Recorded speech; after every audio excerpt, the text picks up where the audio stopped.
സമയം 2:27. 3 മിനിറ്റ്. ഈ 3 മിനിറ്റിൻ്റെ ഉള്ളിലാണ് മാതാവിൻ്റെ പ്രത്യക്ഷീകരണം നടന്നത്. വിശുദ്ധമായ നിമിഷങ്ങളെ അനുസ്മരിച്ചുകൊണ്ട് അന്നത്തെ പോലെ ഇന്നും ആരാധനയിൽ ആയിരിക്കാൻ ദൈവം നമ്മളെ പ്രത്യേകം തിരഞ്ഞെടുത്തതാണ്. അതുകൊണ്ട് തന്നെ മൗന പ്രാർത്ഥനയുടെ സമയമാണിത്. നിങ്ങളുടെ ഉടമ്പടി നിയോഗങ്ങൾ, ഉടമ്പടി ചെയ്തവരാണെങ്കിൽ അതും, ഉടമ്പടി ചെയ്യാത്തവരാണെങ്കിൽ ചെയ്യുമ്പോൾ എടുക്കാൻ സാധ്യതയുള്ള നിയോഗങ്ങളും നമുക്ക് മാതാവിന് സമർപ്പിക്കാം. ആര് എന്ത് സമർപ്പിച്ചാലും ഒന്നാമത്തെ സമർപ്പണം സഭ ദൈവത്തിൻ്റെ ഈ പദ്ധതി തിരിച്ചറിയാനുള്ള കൃപ സഭയ്ക്ക് നൽകാൻ വേണ്ടി പ്രാർത്ഥിക്കണം.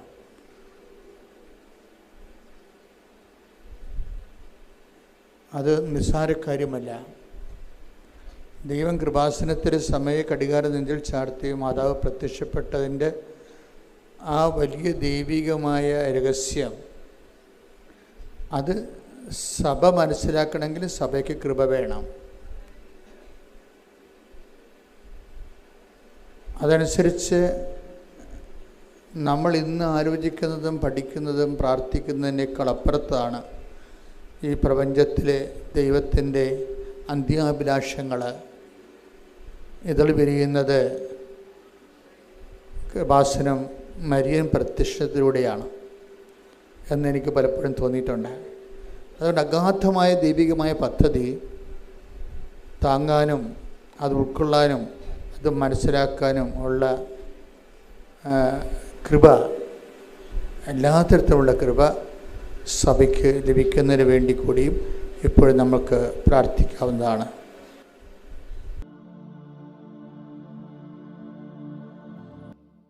അമ്മയുടെ പ്രത്യക്ഷീകരണത്തിന്റെ ഈ അനുഗ്രഹവേളയിൽ ഞങ്ങൾക്ക് സാധിച്ചു തരുവാൻ കനിയണമേ.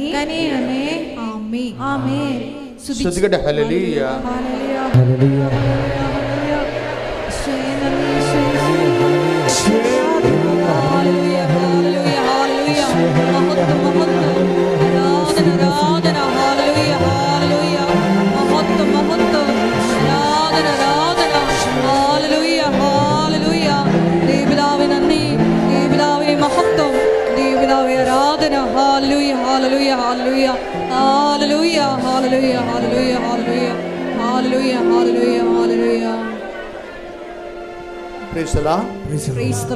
നമുക്ക് സന്തോഷത്തോടെ ഇരിക്കാം. എല്ലാവരും ഇരിക്കണേ. കാര്യം ഇതെല്ലാം ഗ്ലാസ് ഇട്ടിക്കുന്നതിൻ്റെ കാരണം നമ്മളെ ഈ പുറത്തുള്ളവരെ കൂടി ഇതിൻ്റെ ഭാഗമാക്കുന്നതിന് വേണ്ടിയാണ്. അപ്പോൾ നിങ്ങൾ പുറത്തുള്ളവർക്ക് എതിരെ നിങ്ങൾ എഴുന്നേറ്റ് നിന്നാൽ മധുര കിട്ടിയ പോലെ ഇരിക്കും. ഇത് മനഃപൂർവ്വം ഇത് ഗ്ലാസ് ആക്കിയത്. കാരണം ഇവിടെ ശുശ്രൂഷ നടക്കുമ്പോൾ ഇതിൻ്റെ 2 ഇരട്ടി ആൾക്കാർ പുറത്തുണ്ടാകും.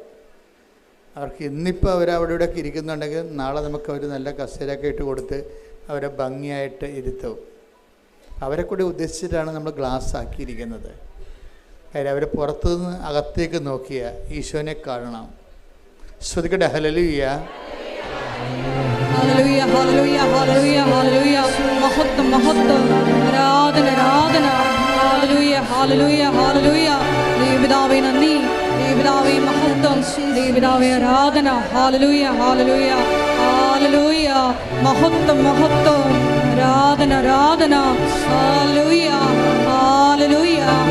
പ്രത്യക്ഷീകരണത്തിൻ്റെ ഈ ആരാധന നമ്മൾ ചെയ്യുന്നത് അടുത്ത ചൊവ്വാഴ്ചയായിരിക്കും. അതുകൊണ്ട് തന്നെ ചൊവ്വാഴ്ചയിൽ 2 ലക്ഷത്തോളം പേര് ഈ ധ്യാനം ഓൺലൈനിൽ കൂടും.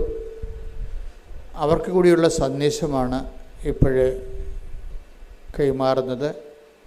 ഞാൻ കുറേ ദിവസങ്ങൾ ഈ ഒരു വിഷയത്തിന് വേണ്ടി പ്രാർത്ഥനയിലായിരുന്നു. അപ്പോൾ എൻ്റെ മനസ്സിൽ വന്ന കുറച്ച് കാര്യങ്ങൾ, നമ്മളിന്ന് പലതരത്തിലുള്ള വിഷമവും ഭാരവും ഒക്കെ അനുഭവിക്കുന്നവരാണ്, പ്രത്യേകിച്ച് കൃപാസനത്തിൽ വരുന്നവർ. മനുഷ്യന്മാർക്കെല്ലാം ഇപ്പോഴും ഒരു കാര്യം മനസ്സിലായി. മനസ്സിന് ഭാരവും ശരീരത്തിന് ക്ലേശവും കുടുംബത്തിന് സമാധാനമൊക്കെ നഷ്ടപ്പെടുമ്പോൾ ആദ്യം നമ്മളെ അന്വേഷിച്ചും കാത്തുവരിക്കുന്ന ഒരാളായിട്ടാണ് കൃപാസനം മാതാവിനെ ഇന്ന് കുറഞ്ഞ പക്ഷം എല്ലാ മലയാളികളുമെങ്കിലും കാണുന്നത്. അതുകൊണ്ട് ഞാൻ ഓരോ ദിവസവും ആൾത്താരെ കാണുന്ന വ്യക്തികളെല്ലാം പുതിയ ആൾക്കാരാണ്. കുറച്ച് പേര് മാത്രമേ പഴയതുള്ളൂ. അപ്പം അവരുടെ അടിയന്തര ഒരു സാഹചര്യത്തിൽ അവർ അമ്മയുടെ അഭയം പ്രാപിച്ചിരിക്കുകയാണ്. അതുകൊണ്ട് തന്നെ നമുക്ക് സിമ്പിളാണ്. എന്താ കാര്യം? അവരിവിടം വരെ വണ്ടി കയറി വെളുപ്പിനെ 3 മണിക്ക് എഴുന്നേറ്റ് ഇവിടെ വന്നു. ചിലപ്പോൾ ഉപവാസമായിട്ട് നിൽക്കും, ചിലപ്പോഴൊത്തിരി ഞെരുക്കത്തിൽ ചീട്ട് കിട്ടാൻ വരെ എന്ത് പാടാണ്. അങ്ങനെയൊക്കെ നിന്ന് കഷ്ടപ്പെട്ട് അടുത്താരെ വരുമ്പോൾ അപ്പോൾ തന്നെ അവരുടെ വിശ്വാസം അവർ പ്രഖ്യാപിച്ച് കഴിഞ്ഞു. അതുകൊണ്ട് എനിക്ക് സിമ്പിളാണ്. എനിക്ക് നിങ്ങളുടെ തലയിൽ നിന്ന് കൈവെക്കണ കാര്യം മാത്രമേ ഉള്ളൂ. എന്താ കാര്യം? നിങ്ങൾ ഓൾറെഡി ഇൻവെസ്റ്റ് ചെയ്തു. വെളുപ്പിന് 2 മണിക്ക് എഴുന്നേറ്റ് എത്രയോ ദിവസം മുമ്പ് ഒരു ദിവസം ഫിക്സ് ചെയ്തിട്ടാണ് ആ ദിവസം ഫ്രീ ആക്കി ഇതിനു വേണ്ടി വരണത്. അല്ലെങ്കിൽ രോഗിനെയും കൊണ്ട് വരുന്നവരാണെങ്കിലും ബൈസ്റ്റാൻഡർ ഉൾപ്പെടെ അതെല്ലാം. പക്ഷേ എൻ്റെ മക്കൾ, സഹോദരങ്ങളെ, നിങ്ങൾക്ക് പറ്റുന്ന ചെറിയൊരു അബദ്ധം എന്ന് പറയണത്, നിങ്ങൾ കൊണ്ടുവന്ന ആളിൻ്റെ നിങ്ങളോടുള്ള സ്നേഹവും അവർക്ക് നിങ്ങളോടുള്ള സ്നേഹത്തിൻ്റെ പേരിലാണ് ചിലരെങ്കിലും കൊണ്ടുവരുന്നത്. അപ്പം സൗഖ്യത്തിന് താമസം വരും. പേടിയാ. നിങ്ങളിപ്പോൾ ഒരാളെ കൊണ്ടുവന്ന് വിചാരിച്ചോ, ഇപ്പം അയാൾ ചിലപ്പോൾ നിങ്ങളുടെ അപ്പൻ്റെ അനിയനോ അല്ലെങ്കിൽ അമ്മയുടെ അനിയത്തിയോ ആരെങ്കിലും ആയിരിക്കും. അവരോടുള്ള സ്നേഹത്തിൻ്റെ പേരിലാണ് നിങ്ങൾ അവരെ വെളുപ്പിന് 3 മണിക്കൊക്കെ നാട്ടിൻ പുറത്ത് വണ്ടിയെടുത്ത് അവരെ പിടിച്ച് കയറ്റി കഷ്ടപ്പെട്ട് വരുന്നത്. പക്ഷേ അതിൻ്റെ ഒരു മറുപുറമുണ്ട്. എന്താണ്? എൻ്റെ ലൈഫ്, എൻ്റെ ജീവിത പ്രശ്നങ്ങൾ ഇത്രയും രൂക്ഷമാണ് എങ്കിലും ഞാനിതൊക്കെ ചെയ്യണത് എൻ്റെ ഈ സങ്കടത്തിൻ്റെ കാലത്ത്, എൻ്റെ ഈ കണ്ണീരിൻ്റെ കാലത്ത് ഞാൻ നിൻ്റെ അടുത്താണ് വരണത്. ആരുടെ അടുത്ത്? ഈശോൻ്റെ അടുത്ത്. അതിന് പ്രാധാന്യം കൊടുക്കണം. പേടിയോ? നിങ്ങൾ അതായത് ലൈന് ഉള്ള സ്ഥലത്തേക്കല്ല നിങ്ങൾ പ്ലഗ് ചെയ്യണത്. ലൈന് ഇപ്പം നമ്മുടെ വീടുകളിലൊക്കെ ചില പ്ലഗിലൊക്കെ കുത്തിക്കഴിഞ്ഞാൽ നമുക്ക് കറണ്ട് കയറത്തില്ല. തേക്കാൻ നേരത്ത് നമ്മൾ കുത്തിക്കഴിഞ്ഞാൽ കറണ്ട് കയറത്തില്ല. അപ്പം നിങ്ങൾ ആ വീട്ടിൽ നിങ്ങൾക്ക് പുതിയ ആളാണെന്ന് വിചാരിച്ചോ, അപ്പോൾ നിങ്ങളവിടെ ഗസ്റ്റാണെന്ന് വിചാരിച്ചോ. അപ്പോൾ അവർ പറയും, എന്തുകൊണ്ടാണ് ഇതിൻ്റെ അകത്ത് കറണ്ട് തേപ്പോട്ട് ചൂട് പിടിക്കണില്ല എന്ന് പറയും അത് ആ പ്ലഗിൻ്റെ അകത്ത് ചാർജില്ലെന്ന് പറയും. അപ്പോൾ നിങ്ങൾ ചാർജുള്ള സ്ഥലത്തേക്ക് മാറ്റിക്കുത്താൻ പറയും. അതുപോലെ തന്നെയാണ് ഒരു ജീവിത പ്രശ്നങ്ങൾ. ഇപ്പോൾ ജപ്തി നടപടി, അല്ലെങ്കിൽ നിങ്ങളുടെ വിസ പ്രോസസ്സിങ് അല്ലെങ്കിൽ പുതുക്കണില്ല, അല്ലെങ്കിൽ നിങ്ങൾക്ക് വസ്തു വിൽക്കണില്ല, അല്ലെങ്കിൽ കടങ്ങൾ കയറിയിരിക്കുന്നു. അപ്പോൾ ആ വിഷയത്തിനാണ് പ്രാധാന്യമെങ്കിൽ അവിടെ ചാർജില്ല. മനസ്സിലായ? ആ വിഷയത്തിന് വേണ്ടി ചാർജില്ല. ചാർജുള്ളത് എന്തിനാണ്? വിശ്വാസ പ്രഖ്യാപനത്തിനാണ് ചാർജുള്ളത്. അപ്പോൾ നിങ്ങളെന്ത് ചെയ്യണം? എനിക്ക് ജപ്തി നടപടിയാണ്, അല്ലെങ്കിൽ എനിക്ക് മക്കളില്ല, അല്ലെങ്കിൽ എൻ്റെ കല്യാണം ഒക്കണില്ല, എൻ്റെ ജോലി വരുന്നില്ല, ദാറ്റ്സ് ഓക്കെ. പക്ഷേ എങ്കിൽ ഞാനതിന് വേണ്ടി നിന്നിലാണ് ആശ്രയിക്കണത്. പ്രത്യേകിച്ച് കൃപാസനം മാതാവിൻ്റെ പ്രത്യക്ഷീകരണത്തിലൂടെയാണ്. Praise the Lord. അവിടെയാണ് ചാർജുള്ളത്. ചില ആൾക്കാർക്ക് ചാർജുള്ള പ്ലഗ് അറിയാൻ പാടില്ലാതെ അവർ കടക്കണമാര് സമാധാനം കിട്ടാനെന്നും പറഞ്ഞുകൊണ്ട് പ്രാർത്ഥിക്കും. അപ്പോൾ അത് നിങ്ങളുടെ പ്രശ്നമല്ലേ? അവിടെ ചാർജില്ല.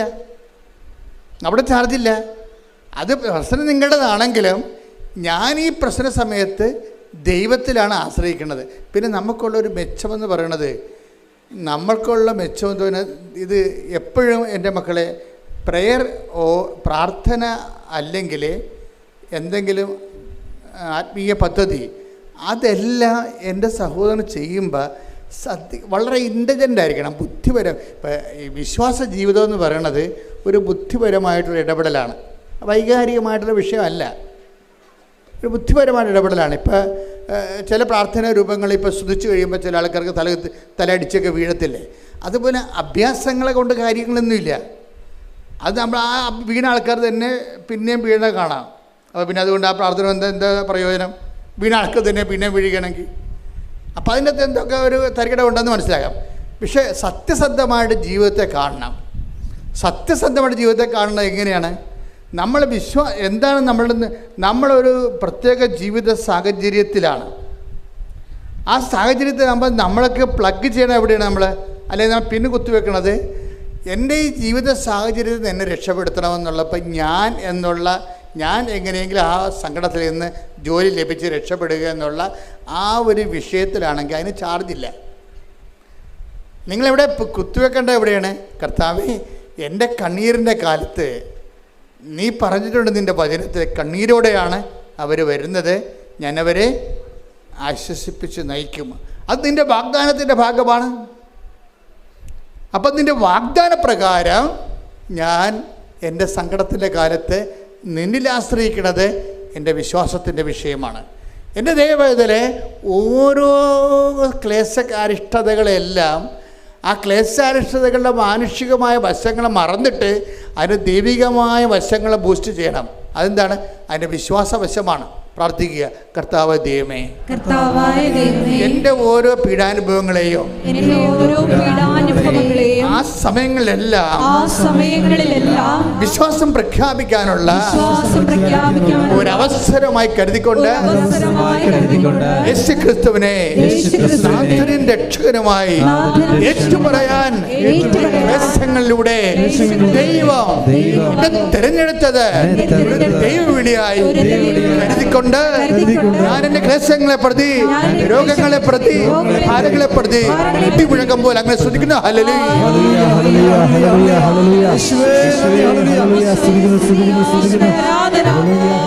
കേൾക്കുമ്പോഴൊക്കെ പറയത്തില്ല അഡീഷണൽ ബെനിഫിറ്റ്സ്. കൃപാസനത്തിലുള്ള അഡീഷണൽ ബെനിഫിറ്റ്സ് എന്താണ്? ഇത് മാതാവിൻ്റെ പ്രത്യക്ഷീകരണത്തിൻ്റെ അടിസ്ഥാനത്തിലാണ് ഇതിൻ്റെ ആധ്യാത്മിക ജീവിതം ദൈവം ക്രമീകരിച്ചിരിക്കുന്നത്. മാതാവിൻ്റെ പ്രത്യക്ഷീകരണം എന്ന് പറയുമ്പോൾ നമ്മുടെ ആവശ്യമല്ല. നമ്മൾ മെമ്മോറാണ്ടം കൊടുത്തിട്ടാണ് മാതാവ് പ്രത്യക്ഷപ്പെട്ടത് അല്ല. നമ്മൾ ഉപവാസം അനുഷ്ഠിച്ചിട്ടുമല്ല. നമ്മൾ ദൈവത്തിൻ്റെ ജോലി ചെയ്തപ്പോൾ, അത് വൃത്തിയും മെനയുമായിട്ട് ഭംഗിയായിട്ട് ചെയ്തപ്പോൾ, അതിൻ്റെ അത് വ്യക്തിപരമായ വലിയ കഴമ്പൊന്നുമില്ല ദൈവത്തിന് മനസ്സിലായപ്പോൾ, ദൈവത്തിനെ പറ്റിയ ആളാണെന്ന് മനസ്സിലായപ്പോൾ ദൈവം തിരഞ്ഞെടുത്തൊരു തിരഞ്ഞെടുപ്പാണത്. എന്തിനാണ്? ലോകത്തിലെ വലിയ സന്ദേശങ്ങൾ കൈമാറാൻ വേണ്ടി ദൈവം ഒരു കുഞ്ഞു ധ്യാനകേന്ദ്രത്തെ തിരഞ്ഞെടുത്തതാണ്. സമയഘടികാരം നെഞ്ചിൽ ചാർത്തി അന്ത്യകാലത്തിൻ്റെ വർണ്ണാഫയിൽ ദുരന്തമുണ്ടാകാൻ പോണ് പ്രാർത്ഥിക്കണം. അത്രേ ഉള്ളൂ. ഒരു 10-30 സെക്കൻഡ് ആണ് ആ പ്രത്യക്ഷീകരണം ഉള്ളത്. 10-30 സെക്കൻഡ്. ഈ 10-30 സെക്കൻഡ് ഈ പ്രത്യക്ഷീകരണം വരുമ്പോൾ മാതാവിൻ്റെ ഈ സിൽവർ ഗ്രേയിലുള്ള കളർ മാത്രം മതി നമുക്ക് ഒരു ജന്മം ധ്യാനിക്കാൻ വേണ്ടി. എന്താ കാര്യം? ഇത് യുദ്ധത്തിൻ്റെ കളറാണ് അല്ലേ? അതായത് ഇത് ഭൗമതാപത്തിൻ്റെ കളറാണ്, ഇത് മഞ്ഞുരുക്കത്തിൻ്റെ കളറാണ്, ഇത് പ്രളയത്തിൻ്റെ കളറാണ്, ഇത് അന്ത്യകാലത്തിൻ്റെ കളറാണ്. സമയമെന്നാണ് അമ്മ പറയണത്. പിന്നീട് സമയം. ഇതാരാ പഠിക്കേണ്ടത്? ഞാനിങ്ങനെ കലവരുന്നുണ്ട് നിങ്ങൾ പറഞ്ഞ കാര്യമുണ്ടോ? ഇത് സാർവത്രിക സഭ ഈ വിഷയം പഠിക്കണം. പഠിച്ചതിന് ശേഷം എന്താണ് ലോകത്തോട് ഇങ്ങനെ ദൈവം ഒരു വെളിപാട് നൽകിയിട്ടുണ്ട്. ആ സന്ദേശം അനുസരിച്ചുകൊണ്ട് ജനത്തെ ഒരുക്കാനുള്ള ബാധ്യത ഭൂമിയിൽ ആർക്കാണ്? തിരുസഭയ്ക്കാണ് എൻ്റെ ബാധ്യത. കാര്യം ഇന്ന് വരെയുള്ള എല്ലാ സന്ദേശങ്ങളും ദൂതുകളും ലോകത്തിന് കൈമാറിയിരിക്കുന്ന തിരുസഭയാണ്. കാര്യം ദൈവം അന്ന് സ്ഥാപനകാലം മുതൽ ദൈവം അതിനുവേണ്ടി സ്ഥാപിച്ച ലക്ഷ്യം അത് തന്നെയാണ്. തിരുസഭയുടെ 2 ലക്ഷ്യങ്ങൾ ഞാൻ മനസ്സിലാക്കുന്നത്: ഒന്ന്, ദൈവരഹസ്യങ്ങളുടെ സൂക്ഷിപ്പാണ്. കളങ്കമില്ലാതെ കറയില്ലാതെ ദൈവരഹസ്യങ്ങളെ സൂക്ഷിക്കുക, ദൈവം വെളിപ്പെടുത്തി കൊടുത്തിട്ടുള്ള രഹസ്യങ്ങളെ. രണ്ടാമത്, അതാത് കാലത്ത് ദൈവം വെളിപ്പെടുത്തുന്ന രഹസ്യങ്ങളെ കാലത്തിൻ്റെ ചുവരെഴുത്ത് പോലെ വായിച്ച് വ്യാഖ്യാനിച്ച് ജനതയെ ദൈവത്തിൻ്റെ ഇഷ്ടത്തിലേക്ക് നയിക്കുക. അതിനുള്ള കഴിവ് സഭയ്ക്കുണ്ടാകട്ടെ എന്ന് പ്രാർത്ഥിച്ചുകൊണ്ട് സ്തുതിക്കട്ടെ. ഹല്ലേലൂയ. ഹല്ലേലൂയ.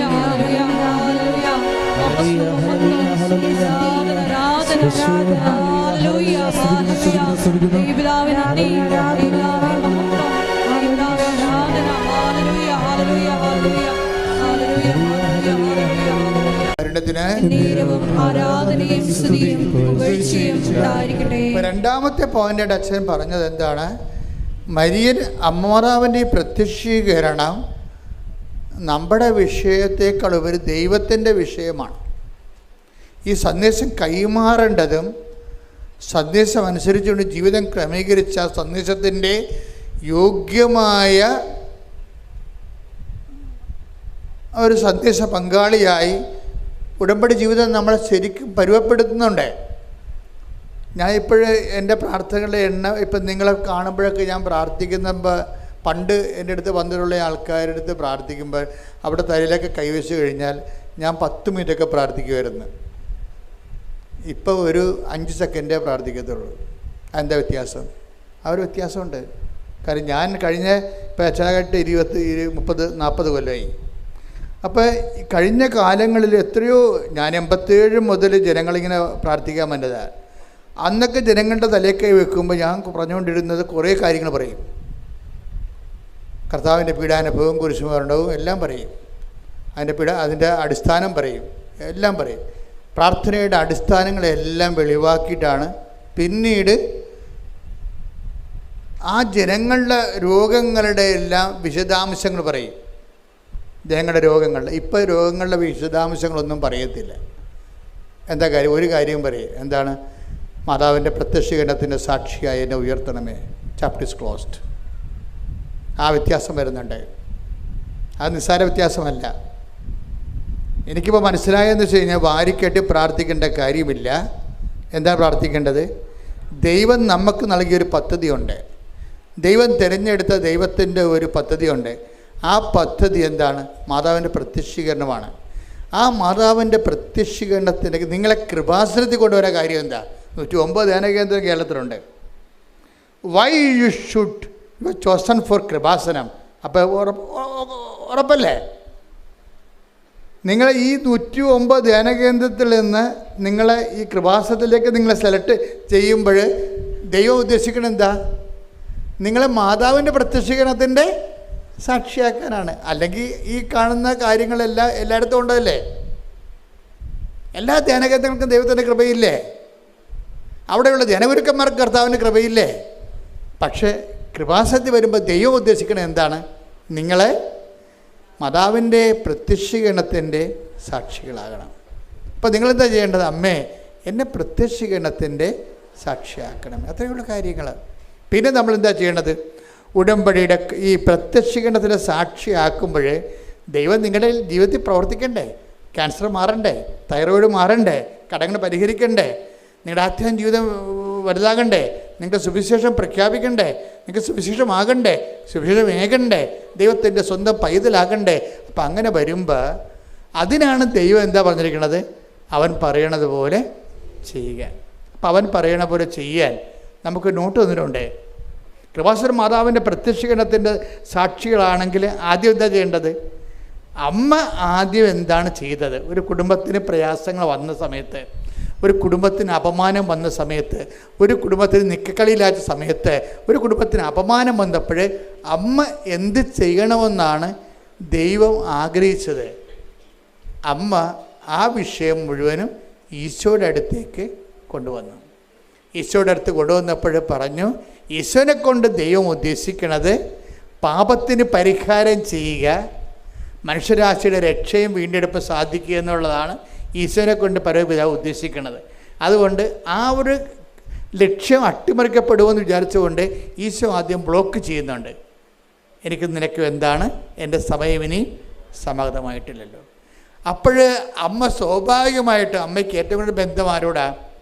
ഈശോനോട് ഉണ്ടായേക്കാൾ നേരത്തെ ബന്ധം അമ്മയ്ക്ക് അപ്പായോടുള്ള ബന്ധം ഉണ്ടായത്. അപ്പായോട് ബന്ധം ഉണ്ടായതിൻ്റെ പേരിലാണ് അമ്മയ്ക്ക് പരിശുദ്ധാത്മാവിനെ കിട്ടിയത്. അപ്പോൾ അമ്മ അപ്പായോട് പറഞ്ഞു, വാട്ട് ഐ ഷുഡ് ഡു, ഇതാണ് ഈശോ പറയണമെന്ന് പറയും. അപ്പോഴുടനെ പരിശുദ്ധാത്മാവ് അമ്മയ്ക്ക് ജ്ഞാനവരം കൊടുക്കുന്നതാണ്. എന്താണ്? ഇങ്ങനെ ഈ വിഷയത്തിൽ ഈശോ നമുക്ക് ഇടപെടുത്താൻ എളുപ്പ വഴിയുണ്ട്. എന്ത് ചെയ്യണം? അവൻ പറയണ പോലെ ചെയ്താൽ മതി. അതെന്ന് വെച്ച് കഴിഞ്ഞാൽ ആ ഒരു ഇൻസിഡൻറ്റ് സംഭവിച്ചതാണെങ്കിലും അതിൻ്റെ ഒരു പ്രായോഗിക വ്യാഖ്യാനം വരണത് അമ്മ പഠിച്ച ആത്മീയതയിൽ നിന്നാണ്. അമ്മയും ഈശോനെ ഉദരത്തിൽ ഉരുവാക്കിയത് അങ്ങനെയാണ്. ദൈവത്തിനൊന്നും അസാധ്യമല്ലല്ലോ എന്ന് അമ്മയോട് പറയണില്ലേ? അമ്മ മനസ്സിലാക്കിയ ദൈവത്തെ, അമ്മയ്ക്ക് വെളിപ്പെട്ട് കിട്ടിയ ദൈവത്തെക്കുറിച്ച് മാലാഖ അമ്മയോട് പറഞ്ഞത് എന്താണ്? ദൈവത്തിനൊന്നും അസാധ്യമല്ലല്ലോ. അപ്പോൾ ദൈവം ആരാണെന്ന് ചോദിച്ചാൽ അമ്മ പറയും, രണ്ട് കാര്യം പറയും. അവൻ വലിയവനാണ്. രണ്ടാമത്തെ, കർത്താവിനിക്ക് വലിയ കാര്യങ്ങൾ ചെയ്തിരിക്കുന്നു, അവൻ വലിയവനാണ്. രണ്ടാമത്തെ എന്താണ്? അവന് ഒന്നും അസാധ്യമല്ലാത്തവനാണ്. അപ്പോൾ ഒന്നും അസാധ്യമല്ലാത്ത ദൈവത്തിനെ എങ്ങനെയാണ് നമ്മുടെ ജീവിതത്തിലേക്ക് കൊണ്ടുവരേണ്ടതെന്ന് ജ്ഞാനവരം വേണം. ആ ജ്ഞാനവരം പരിശുദ്ധാത്മാവ് അമ്മയ്ക്ക് നേരത്തെ പാഠങ്ങൾ കൊടുത്തിട്ടുണ്ട്. നീ ഗർഭം ധരിച്ചു ഒരു പുത്രനെ പ്രസവിക്കുമെന്ന് പറയുമ്പോൾ ഈശോ പറഞ്ഞ സംഭവങ്ങൾ തന്നെ അതിൻ്റെ ഒരു ബാലൻസ് തന്നെ അമ്മയും പണ്ട് ദൈവത്തോട് സംസാരിച്ചതാണ്. ഇതെങ്ങനെ സംഭവിക്കും, ഇതെങ്ങനെ സംഭവിക്കും, ഞാൻ പുരുഷനെ അറിയുന്നില്ലല്ലോ. അത് തന്നെയാണ് അതിൻ്റെ തന്നെ വേറെ ഒരു ഭാഷയാണ് എനിക്കും നിനക്കും എന്ത്, എൻ്റെ സമയം ഇനിയും സമാഗതമായിട്ടില്ലല്ലോ. അതാണ് സംഭവം. രണ്ടും ഒന്ന് തന്നെയാണ്. ഇപ്പം പണ്ട് ഈശോയ്ക്ക് പകരം അമ്മയാണ് ഈ ചോദ്യം ചോദിച്ചത്. അമ്മ എന്താണ് ഈ അപ്പയോട് ചോദിച്ചത്? ഇതെങ്ങനെ സംഭവിക്കും? അപ്പോൾ പരിശുദ്ധാത്മാവ് അമ്മയ്ക്ക് ഒരു ആൻസർ കൊടുത്തു. എന്താ പറഞ്ഞത്? ഞാൻ പരിശുദ്ധാത്മാവ് നിൻ്റെ മേൽ വരും. അത് മാലാഖ വഴി പറഞ്ഞതാണ്. എന്നിട്ട് നിന്നിൽ നിന്ന് ഉത്ഭവിക്കുന്നവൻ അത്യുന്നതൻ ദൈവത്തൊന്ന് വിളിക്കപ്പെടും. ആ വെളിപാട് അവസാനിക്കുന്നത് എങ്ങനെയാണ്? ദൈവത്തിനൊന്നും അസാധ്യമല്ലല്ലോ എന്ന് പറയുമ്പോൾ അമ്മ ഒരു ഉത്തരം പറയുന്നുണ്ട്. എന്താണ്? ഇതാ കർത്താവിൻ്റെ ദാസി, നിൻ്റെ വചനം പോലെ എന്നിൽ നിറവേട്ടെ. അപ്പോൾ വചനം എന്ന് പറയുന്നത് എന്താണ്? ഒന്നും അസാധ്യമല്ലാത്ത ദൈവത്തിനെ നമ്മുടെ ജീവിതത്തിൽ എല്ലാം സാധ്യമാക്കുന്നതിൻ്റെ ഒരു പോംവഴി എന്താണ്? നിൻ്റെ വചനം പോലെ എന്നിൽ ആ വചനത്തെ നിറവേറ്റുകയാണ്. ഇതമ്മ പഠിച്ചതാണ് നേരത്തെ. ഈ നേരത്തെ പഠിച്ച പാഠത്തിൻ്റെ റിവിഷൻ മാത്രമാണ് കാനായിൽ എനിക്ക് നിനക്ക് എന്ത്, എൻ്റെ സമയം ഇനി സമാഗതമായിട്ടല്ലോ എന്ന് പറയുമ്പോഴേ അമ്മ താൻ അനുവർത്തിച്ച് എങ്ങനെയാണോ അസാധ്യമായ ഒന്നും അസാധ്യമല്ല ദൈവത്തിൻ്റെ വചനത്തെ തൻ്റെ ഉദരത്തിൽ മാംസമാക്കിയത്, അതേ ഇക്വേഷൻ, അതേ ഫോർമുല അമ്മ ജനങ്ങളോട് പറയും. എന്താണ്? ഞാൻ ഇങ്ങനെയാണ് ഈശോൻ്റെ ഉദരത്തിൽ വചനത്തെ ഗർഭം ധരിച്ച് മാംസമാക്കിയതെങ്കിലേ സന്നിഗ്ധമായ അവസ്ഥയിൽ ദൈവത്തെ ഈ വിഷയത്തിൽ ഇടപെടുന്നതിന് ഒറ്റ കാര്യം അത്രയേ ഉള്ളൂ. എന്നെപ്പോലെ നിങ്ങളും ദൈവത്തിൻ്റെ വചനം അവൻ പറയണത് പോലെ ചെയ്താലും മതി. നമ്മൾ ഉടമ്പടി ചെയ്യണത് അതാണ്. നമ്മുടെ വിഷയങ്ങളെ സാധ്യമാക്കുന്നതിന് വേണ്ടിയും ഒന്നും അസാധ്യമല്ല ദൈവത്തിന് നമ്മുടെ ജീവിതത്തിൽ ഇടപെടുന്നതിന് വേണ്ടിയും മരിയൻ സ്പിരിച്വാലിറ്റിയാണ് നമ്മൾ അപ്ലിക്കേറ്റ് ചെയ്യണത്. അതെന്താണ്? അവൻ പറയണത് പോലെ ചെയ്യുന്നു. ഇതാ കർത്താവിൻ്റെ ദാസി നിൻ്റെ അപ്പോൾ വചനമാണ് പ്രശ്നം. വചനത്തെ ആർട്ടിക്കുലേറ്റ് ചെയ്തിട്ട് ഒരു വചനത്തെ എങ്ങനെയാണ് ഈശോയാക്കി കൈയും കാലും വെച്ച് അതവസാനം നിത്യതയുടെ ദൈവത്തിൻ്റെ പദ്ധതിയാക്കി മാറ്റിയത്, അതേ പ്രിൻസിപ്പിൾ തന്നെയാണ് നമ്മുടെ ജീവിതത്തിൽ. ഇപ്പം നമ്മൾ ഉടമ്പടിയിൽ എന്താ ചെയ്യണത്? നമ്മുടെ കോമ്പറ്റൻസി വർദ്ധിപ്പിക്കും, അല്ലേ? കോമ്പറ്റൻസി എന്ന് പറഞ്ഞാൽ ആദ്യം നമ്മൾ ചെയ്യണത് എന്താണ്? ദൈവത്തോട് ഉടമ്പടി ചെയ്യാൻ നമ്മൾ ദൈവത്തോട് ഉടമ്പടി ചെയ്യാനോ ദൈവത്തിന് മുഖത്ത് നോക്കാനോ ദൈവത്തിൻ്റെ വാക്ക് കർത്താവിന് നാമം വൃഥ പ്രയോഗിക്കുന്ന പോലും നമ്മുടെ പ്രമാണത്തിലുണ്ട്. ആ പ്രമാണം കാലഹരണപ്പെട്ടിട്ടില്ല, അല്ലേ? കർത്താവിന് നാമം വൃഥ 10 കൽപ്പനയിൽ ഉള്ളതാണ്. അപ്പോൾ ദൈവത്തിന് നാമം പോലും പ്രയോഗിക്കുന്നത് ഭയപ്പെട്ടാണ് ഉപയോഗിക്കുന്നത്. ആ ഒരു സ്ഥാനത്താണ് നമ്മൾ ദൈവത്തോട് ഉടമ്പടി ചെയ്യണത്, ഈശോനോട് ഉടമ്പടി ചെയ്യണത്. ഉടമ്പടി ചെയ്യുന്ന ആരിലൂടെയാണ് നമ്മൾ ചെയ്യണത്? അതിന് നമ്മൾ ചെയ്യുന്ന ആ ഉടമ്പടി ചെയ്യാനുള്ള യോഗ്യത കൈവരിക്കുന്നത് എങ്ങനെയാണ്? കോമ്പറ്റൻസിയിലൂടെയാണ്. കോമ്പറ്റൻസി എന്താണ്? നമ്മൾ ദൈവത്തോട് ഉടമ്പടി ചെയ്യാൻ പറ്റുന്ന ഒരാളായിട്ട് നമ്മളെ തന്നെ ഈ 3 മാസം കൊണ്ട് നമ്മൾ ഒരുക്കും. ദൈവത്തോട് ഉടമ്പടി ചെയ്യാൻ പറ്റുന്ന ഒരാളായിട്ട് നമ്മളെ തന്നെ ഒരുക്കും. അതെങ്ങനെ നമ്മൾ ഒരുക്കണത്? അത് 3 പോയിന്റിലൂടെ നമ്മൾ ഒരുക്കണത്, കോമ്പറ്റൻസി വർദ്ധിപ്പിക്കണത്. ചില ആൾക്കാരുടെ ഉടമ്പടി ഇപ്പോഴും കത്താതെ എന്താണെന്നറിയാമോ? നിങ്ങളുടെ കോമ്പറ്റൻസി ഇല്ലാത്ത കാരണം ഇപ്പോഴും ഉടമ്പടിയായ ദൈവം അംഗീകരിച്ചിട്ടില്ല. അതാണ് പ്രശ്നം. ചില ആൾക്കാരുടെ ഉടമ്പടി കത്താത്ത എന്താ കാര്യം? നിങ്ങൾ ഇപ്പോഴും ദൈവത്തോട് ഉടമ്പടി ചെയ്യാൻ പറ്റുന്ന ഒരാളായിട്ട് ദൈവം കണ്ടിട്ടില്ല. അതാണ് എൻ്റെ പ്രശ്നം. ദൈവത്തോട് ഉടമ്പടി ചെയ്യണമെങ്കിൽ ഉടമ്പടിയുടെ കവനൻ്റ് കോമ്പറ്റൻസി ഉണ്ട്.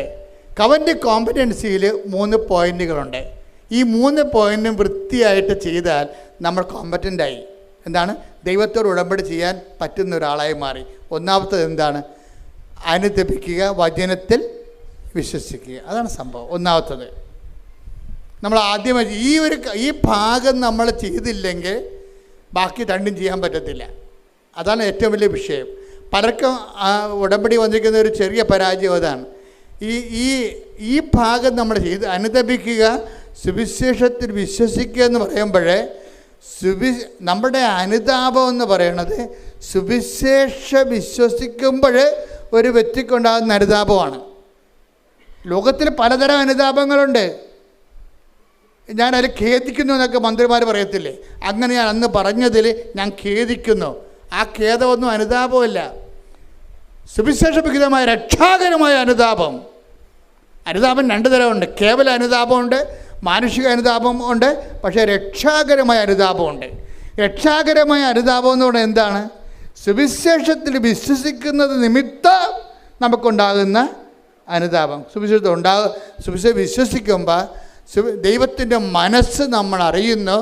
ദൈവത്തിൻ്റെ മനസ്സറിയുമ്പോൾ നമ്മുടെ ചില ചെയ്തികളെക്കുറിച്ച് നമ്മൾക്ക് അനുതാപം ഉണ്ടാകുന്നു. അതുകൊണ്ടാണ് സുവിശേഷത്തിന് ധ്യാനം എപ്പോഴും കൂടണം. എപ്പോഴും നിങ്ങൾ സുവിശേഷത്തിൻ്റെ വായിക്കണമെന്നൊക്കെ അച്ഛൻ പറയുന്നതിൻ്റെ കാരണം അതാണ്. പ്രാർത്ഥിക്കുക, കർത്താവ് ദൈവമേ, രക്ഷാകരമായ അനുതാപം എന്നിൽ ജനിച്ച് ദൈവത്തോട് ഉടമ്പടി ചെയ്യാൻ യോഗ്യതയുള്ള വ്യക്തിയായി മാറുന്നതിനായി കർത്താവേ, സുവിശേഷവിഹിതമായ അനുതാപത്താൽ എന്നെ അഭിഷേകം ചെയ്യണം.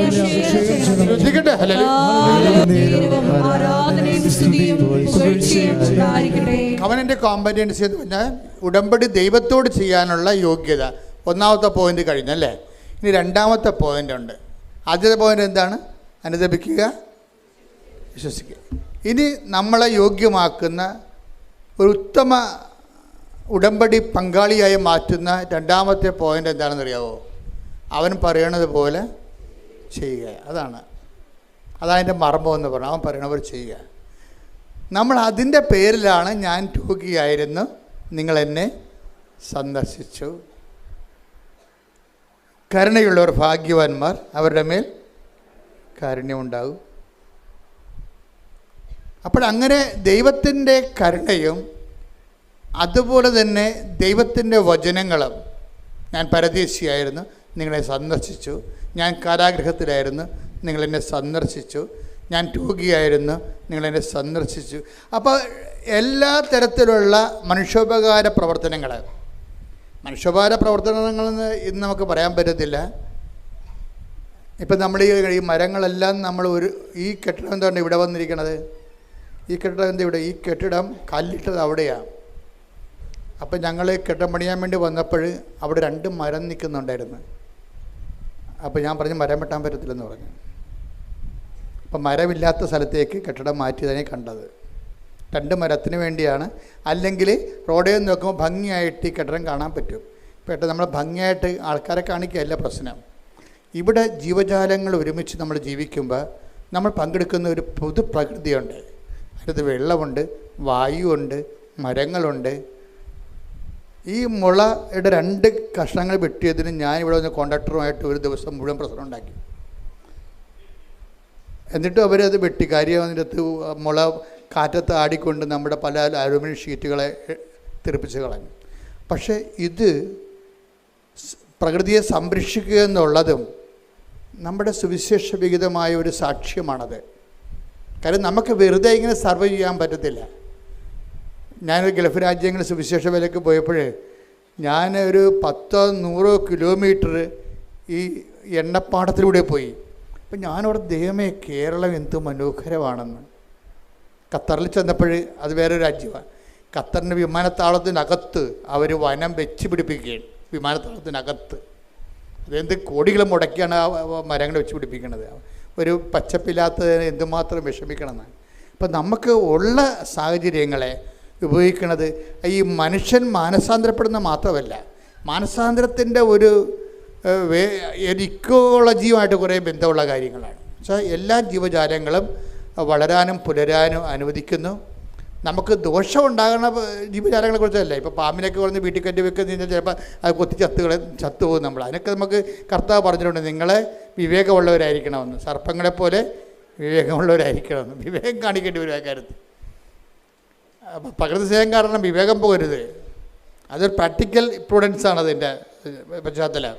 അപ്പം ഞാൻ പറഞ്ഞു വരുന്നതിൻ്റെ കാരണം, അവൻ പറയണത് പോലെ ചെയ്തു വരുമ്പോഴേ സ്വാഭാവികമായിട്ടും മനുഷ്യൻ മാത്രമല്ല അവിടെ ആ ചെയ്യത്തിലുള്ളത്, പ്രകൃതിയും പരിസരങ്ങളും എല്ലാം അതിൻ്റെ അകത്തുണ്ട്. നമുക്ക് സ്വസ്ഥവും സമാധാനമായിട്ട് ജീവിക്കണമെങ്കിൽ ആലപ്പുഴ വരുമ്പോൾ നമുക്ക് ഉണ്ടാകുന്നൊരു പ്രശ്നം എന്താ, ഇവിടുത്തെ എയർ ഇത്തിരി കട്ടിയാണ്. പക്ഷേ ഇടുക്കി ചെന്ന് കഴിഞ്ഞാൽ ഞങ്ങൾ ഞാൻ പറഞ്ഞ ഇടയ്ക്ക് ഞാൻ കാട്ടിൽ പോകും. എന്തിനാണെന്ന് അറിയാം, നല്ല ഫ്രഷ് ഓക്സിജൻ കിട്ടാൻ വേണ്ടിയാണ്. ഒരു ദിവസം മുഴുവനും കാട്ടിലൂടെ ഞാനും സണ്ണിയും കൂടി വെറുതെ സഞ്ചരിച്ച് അങ്ങോട്ടും ഇങ്ങോട്ടും വെറുതെ കാറിൻ്റെ ഡോറ് തുറന്നിട്ട്, എന്ന് വെച്ച് കഴിഞ്ഞാൽ അതൊരു ട്രീറ്റ്മെൻറ്റാണ് ശരിക്കും പറഞ്ഞാൽ. അത് നമ്മൾ ദൈവം തന്ന ഏറ്റവും വലിയ നിധിയാണ് ഈ പ്രാണവായു എന്ന്. അപ്പോൾ പ്രാണവായുവിൻ്റെ സാഹചര്യങ്ങൾ നമ്മുടെ ജീവിതത്തിൻ്റെ പരിസരങ്ങൾക്ക് ചുറ്റും നമ്മൾ ജനിപ്പിക്കണം. ഇതുപോലെ ഓക്സിജൻ കൊടുക്കുന്ന പേരാല് അത് മരിക്കാൻ പോയിട്ട് അതിനെ രാത്രി പൊക്കിയെടുത്ത് ചീഞ്ഞ ഭാഗം വെട്ടിയിട്ട് പിന്നെ സംരക്ഷിച്ച് വെച്ചിരിക്കുകയാണ്. അത് ഓക്സിജൻ കൊടുക്കുന്നതാണ്. എന്താ പ്രശ്നം വെച്ച് കഴിഞ്ഞാൽ, നമ്മളുടെ ജീവിതത്തിൽ നമ്മുടെ പരിസരങ്ങളും എല്ലാവർക്കും സൗഹൃദമായിട്ട് വളർന്നു വരുന്നതിന് വേണ്ടി നമ്മളെടുക്കുന്ന നിലപാടുകളും സുവിശേഷത്തിൻ്റെ ഒരു സാക്ഷീകരണത്തിൻ്റെ ഭാഗമാണ് എല്ലാം. ഇപ്പോൾ ഒരു കാഴ്ചപ്പാടാണ് നമുക്ക് കർത്താവ് നൽകിയിരിക്കുന്നത്. അതെല്ലാം ഉടമ്പടിയുടെ പരിധി വരുന്നതാണ്. അവൻ പറയണത് പോലെ ചെയ്യുക, പ്രാർത്ഥിക്കുക. കർത്താവായ ദൈവമേ, ദീനാനുകമ്പയോടുകൂടി മനുഷ്യനോട് പെരുമാറുമ്പോൾ തന്നെ സർവ്വജീവജാലങ്ങളോടും പ്രകൃതിയോടും ശുദ്ധമായ വെള്ളവും ശുദ്ധമായ വായു ഇവിടെ സംരക്ഷിക്കപ്പെടാൻ വേണ്ടി ദൈവമേ, അവൻ പറയണത് പോലെ ഞാൻ രോഗിയായിരുന്നു, നിങ്ങൾ എന്നെ സന്ദർശിച്ചു. പ്രകൃതിയും പരിസരവും രോഗാതുരമാകുമ്പോൾ മനുഷ്യരാശിക്ക് വേണ്ടി ദൈവത്തിന്റെ സൃഷ്ടിയെ സംരക്ഷിക്കാനുള്ള വിശേഷവിഹിതമായ പ്രതിബദ്ധതയാൽ എന്നെ അഭിഷേകം ചെയ്യണമേ. നമ്മളെ രണ്ടാമത്തെ വിഷയം കോമ്പറ്റൻസിയുടെ വിഷയമാണ്. അതായത് ഉടമ്പടിക്ക് യോഗ്യമായ ഉടമ്പടി പങ്കാളി എന്ന് പറയുന്നത്, ഒന്ന് അനുദപിക്കുക, സുവിശേഷം വിശ്വസിക്കുക. രണ്ടാമത്തെ എന്താണ്, അവൻ പറയണത് പോലെ ചെയ്യുക. അതെന്താണ്, ദീനാനുകമ്പയും അതുപോലെ തന്നെ മനുഷ്യനോടുള്ള പ്രകൃതിയോടുള്ള പ്രതിബദ്ധതയുമാണ്. അത് ദൈവികമായ ഒരു ഉത്തരവാദിത്വമായിട്ട് നമ്മൾ ഡെവലപ്പ് ചെയ്ത് വരും ഉടമ്പടി കാലങ്ങളിൽ. ഇനി മൂന്നാമതൊരു കാര്യമുണ്ട്. എന്താണ്, ലോകം മുഴുവനും പോവുക, എല്ലാ സൃഷ്ടികളോടും സുവിശേഷം പ്രസംഗിക്കുക. അപ്പോൾ ഇതെല്ലാം മനസ്സിലായില്ലേ? അതാണ് നമ്മൾ 28 പത്രം കൃപാസനത്തിനുള്ള വിവിധ ഭാഷകളിൽ. ഇനിയും നിങ്ങൾ പ്രാർത്ഥിക്കണം. കൃപാസനത്തിന് എല്ലാ തരത്തിലുള്ള ഭാഷകൾ. പപ്പുവ ഗിനിയയിൽ കുറച്ച് ആൾക്കാർ താമസിക്കുന്നുണ്ട്. ഞാൻ ചില സമയത്ത് ഓർക്കും, അവിടെ നിന്ന് ആരെങ്കിലും വന്നിരുന്നെങ്കിൽ അവിടെ കുറച്ച് ആൾക്കാരേ ഉള്ളൂ, എങ്കിലും അവർക്ക് വേണ്ടി ഒരു പത്രം ഇറക്കാമെന്ന്. അതെന്താ കാര്യം, കർത്താവിനെ അറിയാത്തവരെ അറിയിക്കണം. നിങ്ങളിപ്പോൾ കൃപാസനം മാതാവിനെ പ്രൊമോട്ട് ചെയ്യുമ്പോൾ മാതാവിനെ ഒരു കൊമേഴ്സ്യൽ ഐക്കനായിട്ടല്ല പ്രൊമോട്ട് ചെയ്യേണ്ടത്, മറിച്ച് ക്രിസ്തുവിലേക്ക് എത്തിച്ചേരാൻ പറ്റുന്ന ഒരു പാലമായിട്ട് വേണം നിങ്ങൾ പ്രൊമോട്ട് ചെയ്യാൻ. മനസ്സിലായില്ലേ? ഞങ്ങളൊക്കെ അങ്ങനെ പ്രൊമോട്ട് ചെയ്യണത്. മാതാവിനെ പ്രൊമോട്ട് ചെയ്യുന്നതിൻ്റെ ഉദ്ദേശം എന്താണ്, ക്രിസ്തുവിലേക്ക് മനുഷ്യരാശിക്ക് എളുപ്പത്തിൽ ചെല്ലാൻ പറ്റുന്ന ഒരു പാലമാണ് അമ്മ. എളുപ്പത്തിൽ ഷോർട്ട് കട്ടാണ്. മരിയൻ ആരാണെന്ന് വെച്ച് കഴിഞ്ഞാൽ ഷോർട്ട് കട്ട്. മരിയനെപ്പോലെ ഷോർട്ട് കട്ട് ആരുമില്ല. മരിയനെപ്പോലെ അത്ര ഏത് ആംഗിളിലും 365 ഡിഗ്രി ചെരിഞ്ഞ് പ്രവർത്തിക്കുന്ന ആളാണ്. 360 ഡിഗ്രി ഇടക്കും വലത്തും എല്ലാം ചെരിഞ്ഞ് പ്രവർത്തിക്കും. ഒരു യാതൊരു ഇൻഹിബിഷൻസും ഇല്ലാതെ, പരിമിതികളില്ലാതെ. അത് പരിമിതികളില്ലാതെ പ്രവർത്തിക്കുന്നത് കൊണ്ടാണ് പരിശുദ്ധ മറിയം തമ്പുരാൻ്റെ അമ്മയെ പാപികളായ പാപികളാണെങ്കിലും ഞങ്ങൾക്ക് അമ്മ മാത്രമേ ഉള്ളൂ. മനസ്സിലായില്ലേ? ഞങ്ങൾ മാനസാന്തരപ്പെട്ട് വരാൻ സമയമെടുക്കും. കുടുംബത്തിൻ്റെ സാഹചര്യം അതാണ്. മാനസാന്തരപ്പെട്ടാലും അത് നടപ്പിൽ വരുത്തണമെങ്കിൽ ചിലപ്പോൾ കുറച്ചുകൂടി സമയമെടുക്കും. അതുകൊണ്ട് അക്കാലങ്ങളിലെല്ലാം എൻ്റെ അവസ്ഥ വളരെ പരിതാപ, എനിക്ക് അമ്മ മാത്രമേ ഉള്ളൂ. ആ പ്രാർത്ഥന എന്ന് പറയുന്നത് ഞാൻ ചില സമയത്ത് ഓർക്കുകയും, ഒരു മനുഷ്യൻ്റെ ഏറ്റവും വലിയ ദൈവാനുഗ്രഹം എന്ന് പറയുന്നത് ഒരു കാത്തലിക് ഫാമിലിയിൽ ജനിക്കാൻ കഴിയുന്നതാണ്. അപ്പോൾ നിങ്ങൾ ഓർക്കും ഞങ്ങൾ CSIക്കാരാണല്ലോ, ഞങ്ങൾ ഓർത്തഡോക്സുകാരാണ്, അച്ഛൻ ഞങ്ങളെ ഒഴിവാക്കിയ. അങ്ങനെ ഒഴിവാക്കിയല്ല. അതായത് അമ്മയോട് നിങ്ങൾക്കിപ്പോൾ ഓർത്തഡോക്സുകാർക്കും പ്രത്യേകിച്ച് അതുപോലെ തന്നെ യാക്കോബീസ് അവർക്കെല്ലാം അമ്മയോട് നല്ല ബന്ധമുള്ള ആൾക്കാരാണ്. നമ്മളുടെ ബന്ധം എന്ന് പറയുന്നത് ഈ വളരെ ഇമോഷണലായിട്ടുള്ള ഒരു അമീക്കബിളായിട്ടുള്ള ബന്ധമാണ്. ഈ ബന്ധത്തെ നമ്മൾ ഉപയോഗിക്കുന്നത് യേശുക്രിസ്തുവിൽ വളരാൻ വേണ്ടിയാണ്. നിങ്ങളോർക്കും മാതാവിൻ്റെ പെരുന്നാൾ നടത്തുന്നു, മാതാവിനെ തൊട്ടുമുത്തുന്നു. ഇത് വിഗ്രഹാരാധനയല്ല. ബുദ്ധിയും ബോധം ഇല്ലാത്തവൻ, ദൈവത്തെക്കുറിച്ച് അറിയാൻ പാടില്ലാത്തവൻ, അനുഭവത്തിൻ്റെ ആത്മീയ പാരമ്പര്യമില്ലാത്തവൻ, ഇന്നലെ മുളച്ച് ചില ആശയങ്ങളും കൊണ്ട് തലയിൽ ചുവന്നുണ്ടാക്കുന്നവന് എന്തും പറയാം. പക്ഷേ നമ്മളെ സംബന്ധിച്ചിടത്തോളം നമ്മളെ സ്നേഹിക്കുകയും ആദരിക്കുകയും ചെയ്യുന്ന ദൈവത്തിനറിയാം നമ്മൾ എന്താണ് ചെയ്യണമെന്ന്. എന്താണ് ദൈവത്തിന് കൊടുക്കാനുള്ള സ്നേഹം. വ്യത്യസ്തമായ രീതികളിൽ നമ്മൾ ദൈവത്തോട് പ്രകടിപ്പിക്കുന്നതാണ്. വ്യത്യസ്തമായ രീതികളിൽ. അപ്പം അതിൻ്റെ പിന്നിലെല്ലാം ഉള്ളത് എന്താണ്? ദൈവത്തോടുള്ള വല്ലാത്ത സ്നേഹമാണ്. ഈ ദൈവത്തോടുള്ള ശരിക്കും പറഞ്ഞാൽ അമ്മ പ്രത്യക്ഷപ്പെടാനുള്ള ഒരു കാരണം എന്ന് നിങ്ങൾക്കറിയാമോ? അതെന്ന് പറയുന്നത് അതിൻ്റെ ഒരു കാരണം എന്ന് പറയുന്നത് ഞാൻ മനസ്സിലാക്കുന്നത്, ഞാനിപ്പോൾ തന്നെ 2 പ്രത്യക്ഷീകരണം നടന്നിട്ടുണ്ട്. ഒരു പ്രത്യക്ഷീകരണം ഈജിപ്തിൽ വെച്ചാണ് നടന്നത്. അത് അമ്മ രാത്രി 2 മണിക്ക് വന്ന് 4 വിരലുകൾ എൻ്റെ വായിലിട്ട് ഞാൻ എല്ലാ ഇടക്കും തന്നെ ധ്യാനത്തിൽ പറയും. പക്ഷേ അത് ഞാനെക്കുറിച്ച് ഞാൻ പിന്നീട് ചിന്തിച്ചിട്ടുണ്ട്. അമ്മ എന്തുകൊണ്ട് രാത്രി വന്നത്, എന്തുകൊണ്ട് എൻ്റെ വിരലിട്ടത്. അത് ഞാൻ എന്നിട്ട് അത് വചനം തുറന്നു നോക്കിയപ്പോൾ പറഞ്ഞു, നിൻ്റെ പ്രസംഗങ്ങളെ ഞാൻ അടയാളങ്ങൾ കൊണ്ട് സ്ഥിരീകരിക്കും. അപ്പോൾ എനിക്ക് മനസ്സിലായി അമ്മ എന്താണ് ഉദ്ദേശിച്ചത്. എനിക്ക് മനസ്സിലായി.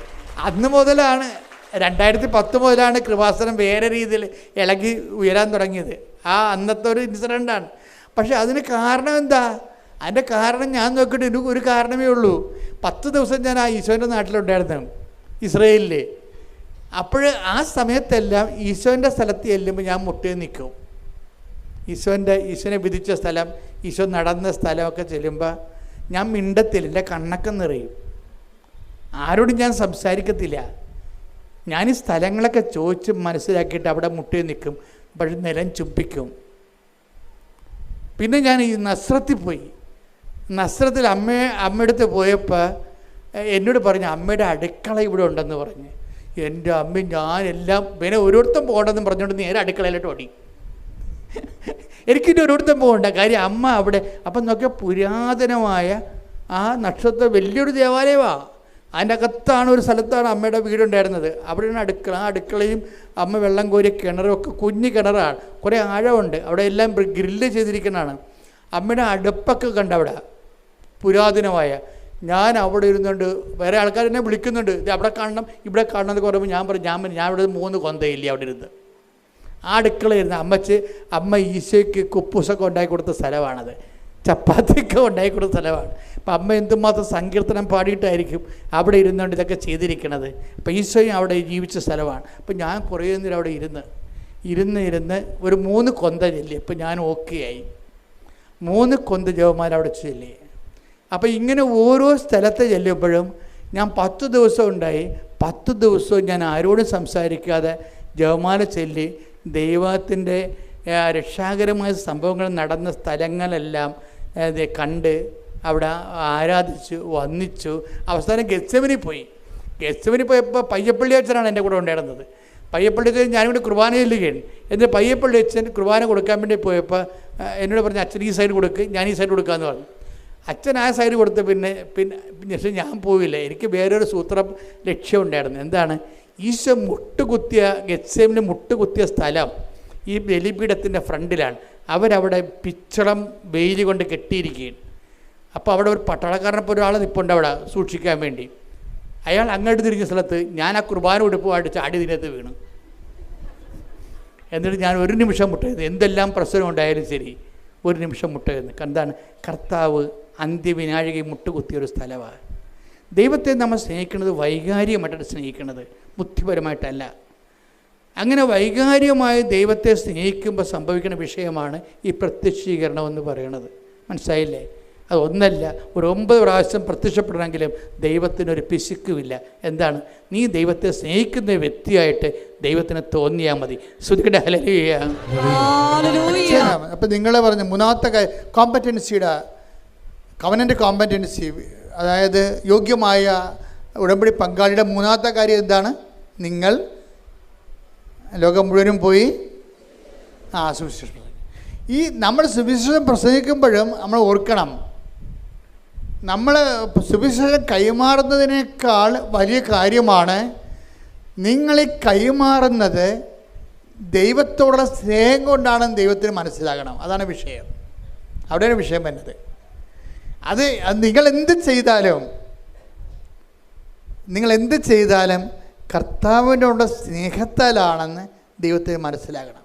ഇതിന് ഒരു മെൽട്ടിങ് എന്ന് പറഞ്ഞ സംഭവമുണ്ട്. മെൽട്ടിങ് കഴിഞ്ഞ ദിവസങ്ങളിൽ മെൽട്ടിങ് എന്ന് വെച്ചിട്ടുണ്ടെങ്കിൽ ഉരുക്കം, വചന ഉരുക്കം. അതായത് നിങ്ങൾ ദൈവസ്നേഹം കൂടിക്കഴിയുമ്പോൾ വചന ഉരുക്കം സംഭവിക്കും.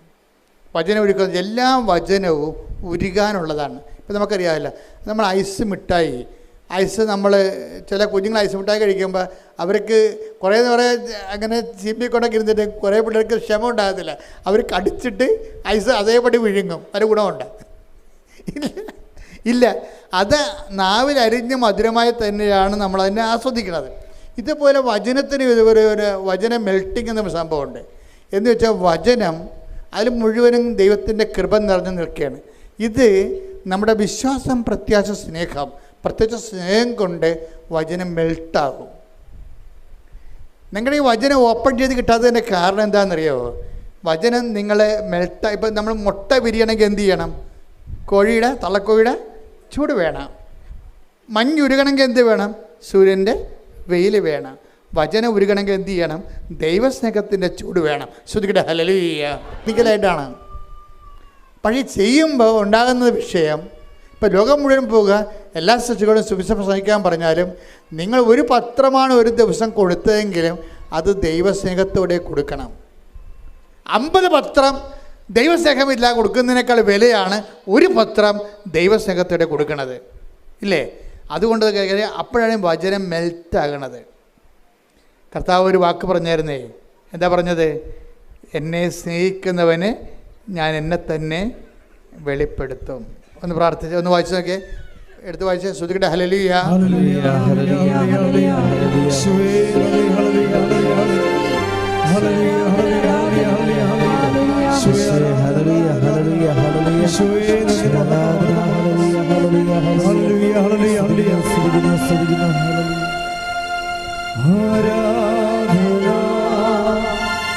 ആരാധന 23 യേശുവേ ആരാധന ആരാധന ആരാധന യേശുവേ ആരാധന ആരാധന ആരാധന സ്നേഹമേ ആരാധന. യോഹന്നാൻ 14:21. എന്റെ കൽപ്പനകൾ സ്വീകരിക്കുകയും പാലിക്കുകയും ചെയ്യുന്നവനാണ് എന്നെ സ്നേഹിക്കുന്നത്. എന്നെ സ്നേഹിക്കുന്നവനെ എന്റെ പിതാവും സ്നേഹിക്കും. ഞാനും അവനെ സ്നേഹിക്കുകയും എന്നെ അവന് വെളിപ്പെടുത്തുകയും ചെയ്യും. അപ്പൊ ഇതാണ് വിഷയം. എല്ലാ വെളിപാടുകളും എന്നെ എന്ന് പറഞ്ഞാൽ എന്താണ് എന്ന് പറഞ്ഞാൽ എന്നെ എന്ന് ഏറ്റു പറഞ്ഞ എന്നെ സ്നേഹിക്കുന്നവനെ ഞാൻ സ്നേഹിക്കുകയും എന്നെ അവന് വെളിപ്പെടുത്തുകയും ചെയ്യും.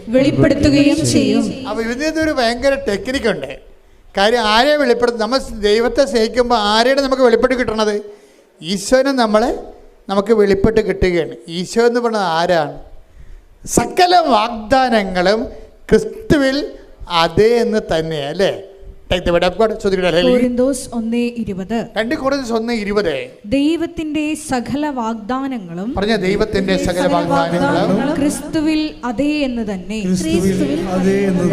ദൈവത്തിന്റെ സകല വാഗ്ദാനങ്ങളും ക്രിസ്തുവിൽ അതേ തന്നെയാണ്. അപ്പോഴേ മനുഷ്യൻ രക്ഷ, നിനക്ക് ജോലിയില്ല, വീടില്ല, വിവാഹം വെക്കണില്ല, ജപ്തി നടപടിയാണ്, നിൻ്റെ കുഞ്ഞുങ്ങളില്ല എന്ന് പറയുമ്പോഴേ ഇതെല്ലാം ദൈവം നമുക്ക് വെച്ചിരിക്കുന്നത് വാഗ്ദാനത്തിൻ്റെ രൂപത്തിലാണ്, അല്ലേ? നമ്മുടെ ഇല്ലായ്മകളെല്ലാം ദൈവം നമുക്ക് തരുന്നതിന് വേണ്ടി സ്വരുക്കൂട്ടിരിക്കുന്ന പദ്ധതി എന്ന് പറഞ്ഞാൽ എന്താണ്? പ്രോമിസാണ്, വാഗ്ദാനമാണ്. എന്നെ സ്നേഹിക്കുന്നവനെ എന്നെ തന്നെ വെളിപ്പെടുത്തുമെന്ന് പറയുമ്പോൾ നമ്മൾ ഈശോനെ ഉടമ്പടി ജീവിച്ചുകൊണ്ട് ഈശോനെ സ്നേഹിച്ച് കഴിയുമ്പോൾ എന്ത് പറ്റും? സകല വാഗ്ദാനങ്ങളും നമ്മുടെ ജീവിതത്തിൽ നമ്മൾ അനുഭവിക്കാൻ പോകുന്ന അനുഭവിച്ചിരിക്കുന്ന സങ്കീർണമായ പല പ്രശ്നങ്ങൾക്കും ഈശോയാണ് പരിഹാരമായതുകൊണ്ട് തന്നെ ആ ദൈവസ്നേഹത്താലാണ് നമ്മുടെ വിഷയങ്ങൾക്ക് പരിഹാരം കാണാൻ പോകുന്നത്. അതിന് മധ്യസ്ഥയാണ്, മാതൃകയാണ് പരിശുദ്ധ അമ്മ. സംസാരിച്ചുകൊണ്ടിരിക്കുന്ന വിഷയം എന്താണ്? വചന ഉരുക്കം. വചനം ഉരുക്കണമെങ്കിൽ എന്ത് ചെയ്യണം? വചനത്തെ ഉരുക്കണമെങ്കിൽ, ആ വചനത്തിലൂടെ വെളിപാട് നമുക്ക് ലഭിക്കണമെങ്കിൽ, അതിലൂടെ നമുക്ക് ജീവിത പ്രശ്ന പരിഹാരം കാണണമെന്ന് എന്ത് ചെയ്യണം? ദൈവസ്നേഹം കൊണ്ടാണ് വചനത്തെ നമ്മൾ ഉരുക്കണത്. ഇത് നമ്മൾ ദൈവത്തെ സ്നേഹിക്കുന്നു യേശുസ്തോത്രം എന്ന് പറയണതല്ല വിഷയം. നമ്മളെ സംബന്ധിച്ച് ഉടമ്പടി ചൊല്ലലല്ല, പിന്നെ എന്താണ്? ചെയ്യലാണ്. ഇപ്പം നിങ്ങൾ ഇന്ന് വീട്ടിൽ താമസിച്ചാണ് എത്തണത് ചോദിക്കുക. ഇപ്പം ഇതിൻ്റെ തന്നെ എത്ര പേര് കഞ്ഞി കുടിച്ചിട്ടുണ്ടെന്ന് എനിക്കറിയത്തില്ല. ചിലപ്പോൾ കഞ്ഞി കുടിക്കാൻ ഇവിടെ വന്ന് കുതിരിപ്പുണ്ടാകും. ഇനി നിങ്ങൾ ഇവിടുന്ന് പോകുമ്പോൾ ഇവിടെയുള്ള ചായക്കട മുഴുവനുള്ള ഭക്ഷണം തീർന്നിരിക്കും. നിങ്ങൾ പട്ടിണിയായിരിക്കും ഇതിൻ്റെ കയറാൻ പോണത്. വീട്ടിൽ ചെല്ലുമ്പോൾ അവർ കഴിച്ച് കാണും. നിങ്ങൾ കഴിച്ചത് കാണുമെന്ന് വിചാരിച്ചിട്ട് അവർ ഉള്ളത് എടുത്ത് കഴിച്ച് കാണും. അതിലൊരു എല്ലാത്തിനും ഒരു തീരുമാനമാകും. അപ്പോഴും പറയും അപ്പോൾ എവിടെയെങ്കിലും കേട്ടെ, എവിടെ മഴ കിടക്കട്ടെ, വല്ല വെള്ളം കുടിച്ച് കിടക്കട്ടെ, ഒരു ദിവസം ഒരു ആഹാരം കഴിച്ചില്ലെങ്കിൽ ചത്തൊന്നും പോകത്തില്ല എന്ന് പറഞ്ഞിട്ട് വീട്ടിലുള്ളവർ പിച്ചും പോയൊക്കെ പറഞ്ഞുകൊണ്ടിരിക്കും. അവിടെ നിങ്ങൾക്ക് ഇവരോട് സ്നേഹം തോന്നണം. പിടികിട്ടിയ വചനം ഒരുക്കം അങ്ങനെ സംഭവിക്കുന്നത്. അമ്മയാണ് അതിൻ്റെ മാതൃക. ഹൃദയത്തിൽ സംഗ്രഹിച്ചു, അതിനെക്കുറിച്ച് ധ്യാനിച്ചു. അതാണ് വിഷയം. വീട്ടിൽ ഇനി എന്തെല്ലാം പ്രശ്നം ഉണ്ടായാലും നിങ്ങളാരാണ്? മാതൃക ആരാണ്? നമുക്ക് അമ്മയാണ്. എന്താ കാര്യം? നമുക്കതെല്ലാം ദൈവസ്നേഹത്തോടെ എടുക്കുകയും കർത്താവ് നമ്മളെന്താ പറഞ്ഞത്? അതായത് 10 മാർക്കും ഒറ്റടിക്ക് കിട്ടുന്ന ഈസി ചോദ്യം കർത്താവ് പറഞ്ഞു. ഇപ്പം ചില സമയത്ത് പണ്ട് ഫീൽഡ് വർക്ക് എന്നൊരു സംഭവം ഉണ്ടായിരുന്നു. എനിക്ക് ഇപ്പോഴും ഫീൽഡ് വർക്ക് ഞാൻ മറന്നുപോയി. പക്ഷേ എനിക്ക് ഫീൽഡ് വർക്കിന് ജോമെട്രി നല്ല മാർക്ക് കിട്ടുമായിരുന്നു. അപ്പോൾ എൻ്റെ ഓൾജിബ്ര എനിക്ക് വലിയ പാടാണ്. അത് ഞാൻ കവർ ചെയ്യണത് ഫീൽഡ് വർക്ക് ചെയ്തുകൊണ്ടാണ്. അതിന് പെട്ടെന്ന് മാർക്ക് 10 മാർക്ക് കിട്ടും. അപ്പോൾ എനിക്കൊക്കെ ദൈവമേ അതിന് കുറേ മാർക്ക് കിട്ടിയിട്ട് നമ്മൾ മാത്സ് ജയിച്ചാലെന്ന് വിചാരിച്ചുകൊണ്ട് ഞാൻ അതൊക്കെ ചെയ്യും. അതെനിക്ക് ഈസിയാണ്, സിമ്പിളാണ്. ഇതുപോലെ കൂടുതൽ മാർക്ക്, സിമ്പിളായിട്ട് കൂടുതൽ മാർക്ക് കിട്ടാൻ പറ്റിയ പരിപാടി എന്താണെന്ന് അറിയാമോ? ഈശോ കുറേ പരിപാടി പറഞ്ഞിട്ടുണ്ട്. എന്താണ്? നിങ്ങൾ ദ്രോഹിക്കുന്നവരെ, അത് 20 മാർക്കാണ്. 20 മാർക്കാണ്. ദ്രോഹിക്കുന്നവരെ ആശീർവദിക്കുവേൻ. അതാണ് വചന ഉരുക്കം. അങ്ങനെ ആശീർവദിക്കണമെങ്കിൽ നമ്മൾക്ക് അവർ കാണിച്ചിരിക്കുന്ന കാട്ടായം കാരണം നമുക്ക് അവരെ ആസ്വദിക്കാൻ പറ്റുമോ? എന്നാ പറ, ഒരിക്കലും പറ്റത്തില്ല. ഇപ്പം നാത്തൂനായാലും അമ്മയായാലും മരുമകളായാലും അമ്മായിയമ്മയായാലും നമ്മൾ കാണിച്ചിരിക്കുന്ന കാട്ടായം ഓർത്താണെങ്കിൽ നമ്മളെ പാറ എടുത്ത് അവിടെ തലക്കിട്ട് അടിക്കും. പക്ഷെ നമ്മൾ സ്നേഹിക്കും. എന്താ കാര്യം? നമ്മൾ ദൈവത്തോടുള്ള സ്നേഹത്താലാണ് അവരെ നമ്മൾ സ്നേഹിക്കുന്നത്. ദ്രോഹിക്കുന്നവരെ ആശീർവദിക്കാൻ നല്ല മാർക്കുണ്ട്, നല്ല മാർക്കുണ്ട്. ഇങ്ങനെ എന്താ പ്രശ്നം? വചനം ഉരുക്കമെന്ന് പറയുമ്പോൾ ഒരു വചനത്തിന് കർത്താവ് മെൽട്ട് ചെയ്ത് നിനക്കത് അനുഭവമാക്കി തരുന്നതിന് ദൈവം എടുക്കുന്ന അളവ് കോര് നിൻ്റെ ദൈവസ്നേഹമാണ്. അപ്പോൾ ഉടമ്പടി എടുക്കുന്ന ആൾക്കാർ ദൈവത്തോടും മനുഷ്യനോടും പൊരിഞ്ഞ സ്നേഹമായിരിക്കും. പൊരിഞ്ഞ സ്നേഹം അല്ലെങ്കിൽ ആക്കണം. അങ്ങനെ വരുമ്പോൾ ദൈവത്തിന് നിങ്ങളോട് സംസാരിക്കാൻ കൊതിയാകും. എപ്പോഴും നമ്മളോട് സംസാരിച്ചുകൊണ്ടിരിക്കും ദൈവം. നിങ്ങൾ ദൈവത്തോട് സംസാരിക്കുന്ന ആൾക്കാരാണ്. കഴിഞ്ഞ ദിവസങ്ങളിൽ ഒരു സാക്ഷ്യം ഉണ്ടായി. ഞാൻ കാശ്രീം വെച്ചുകൊണ്ട് അമ്മയോട് കുറേ വർത്തമാനം പറയുമെന്ന്. മിറലെന്ന് പറഞ്ഞൊരു പോലെ സാക്ഷ്യം പറഞ്ഞാണ്. ഞാൻ കാശ്രീം വെച്ചുകൊണ്ട് അമ്മയോട് കുറേ വർത്തമാനം പറയുമെന്ന്. നിങ്ങളൊക്കെ പറഞ്ഞു കൊടുത്താണെന്ന് എനിക്കറിയാം. പക്ഷേ അതുപോലെ തന്നെ ദൈവത്തിനൊരു കൊതിയുണ്ട്. ദൈവം നമ്മോട് സംസാരിക്കുന്നുണ്ട് ഓരോ വിഷയം. ഇപ്പോൾ കഴിഞ്ഞ ദിവസങ്ങൾ എന്നോട് പറഞ്ഞ് നീ ഒന്ന് ചിന്തിച്ച് നോക്കിയേ, റോമായി 8:32 വായിക്കാൻ പറഞ്ഞു. അപ്പോൾ ഞാൻ 8:32 വായിച്ചപ്പോൾ ഞാൻ പറഞ്ഞു നമുക്ക് യേശു ക്രിസ്തു വായിച്ചത് ശ്രദ്ധിക്കട്ടെ. ഹല്ലേലൂയ.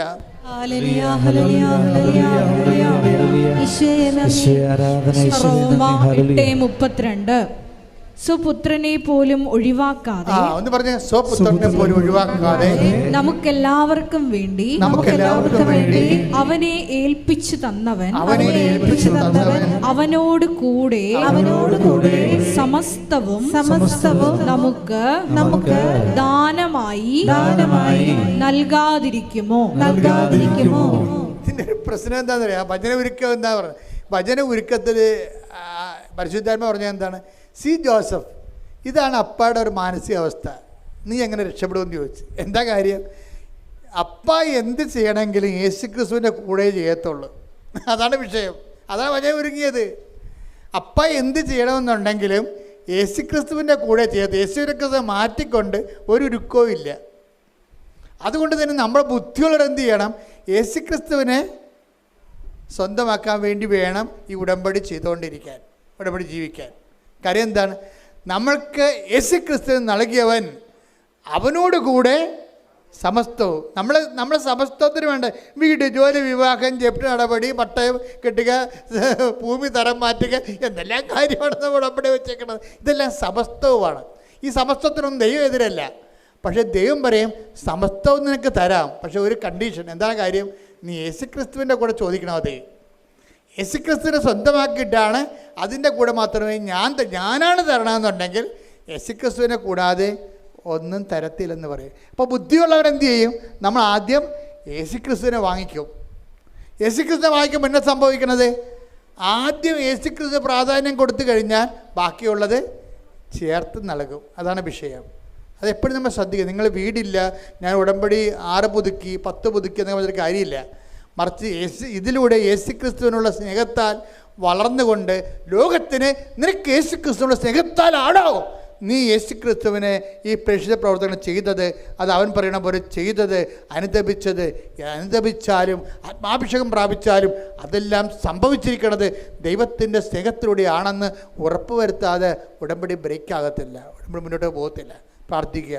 കർത്താവായ ദൈവമേ, യേശുക്രിസ്തുവിന്റെ കൂടെ സമസ്തവും നേടാൻ ഉടമ്പടി എന്ന ദൈവിക പദ്ധതി കൃപാസനം പരിശുദ്ധ അമ്മയിലൂടെ ഞങ്ങൾക്ക് വെളിപ്പെടുത്തി തന്നതിന് പറയുന്നു.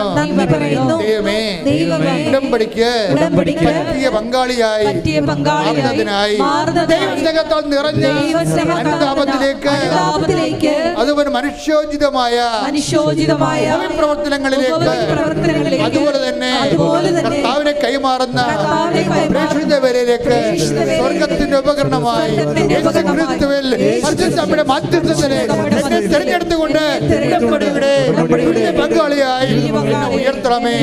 ശ്രദ്ധിക്കട്ടെ. കർത്താവേ, നിന്നെ ഞങ്ങൾ സൂക്ഷിച്ചു നോക്കാൻ, നീ ഞങ്ങളെ സൂക്ഷിച്ച് നോക്കാൻ, ശ്രദ്ധയോടെ നോക്കാൻ, സ്നേഹത്തോടെ നോക്കാൻ, ഞങ്ങൾ കണ്ടത്, കൈകൊണ്ട് സ്പർശിച്ചത് സാക്ഷ്യം വഹിക്കാനാണ് നമ്മൾ സൂക്ഷിച്ച് നോക്കുന്നത്. അല്ലെങ്കിൽ വെറുതെ നോക്കിയാൽ മതിയായിരിക്കും.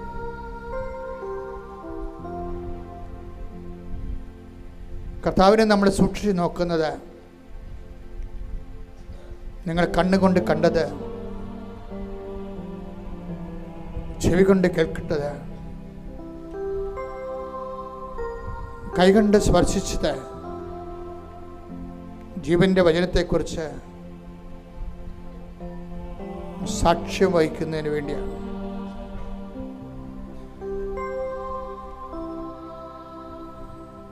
ഓരോ നിമിഷവും നമ്മൾ ഉടമ്പടിയിലേക്ക്, ഉടമ്പടി പരിചരണത്തിലൂടെ സഞ്ചരിക്കുമ്പോൾ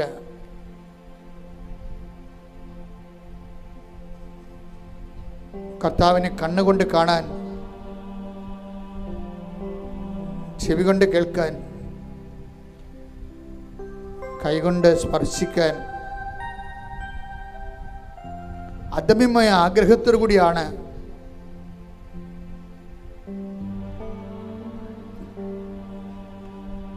നമ്മുടെ ആധ്യാത്മിക ജീവിതം അടിസ്ഥാനപ്പെടുത്തിയിരിക്കുന്നത്. അതെല്ലാം സാക്ഷ്യത്തിലേക്ക് നമ്മളെ നയിക്കുന്നതാണ്.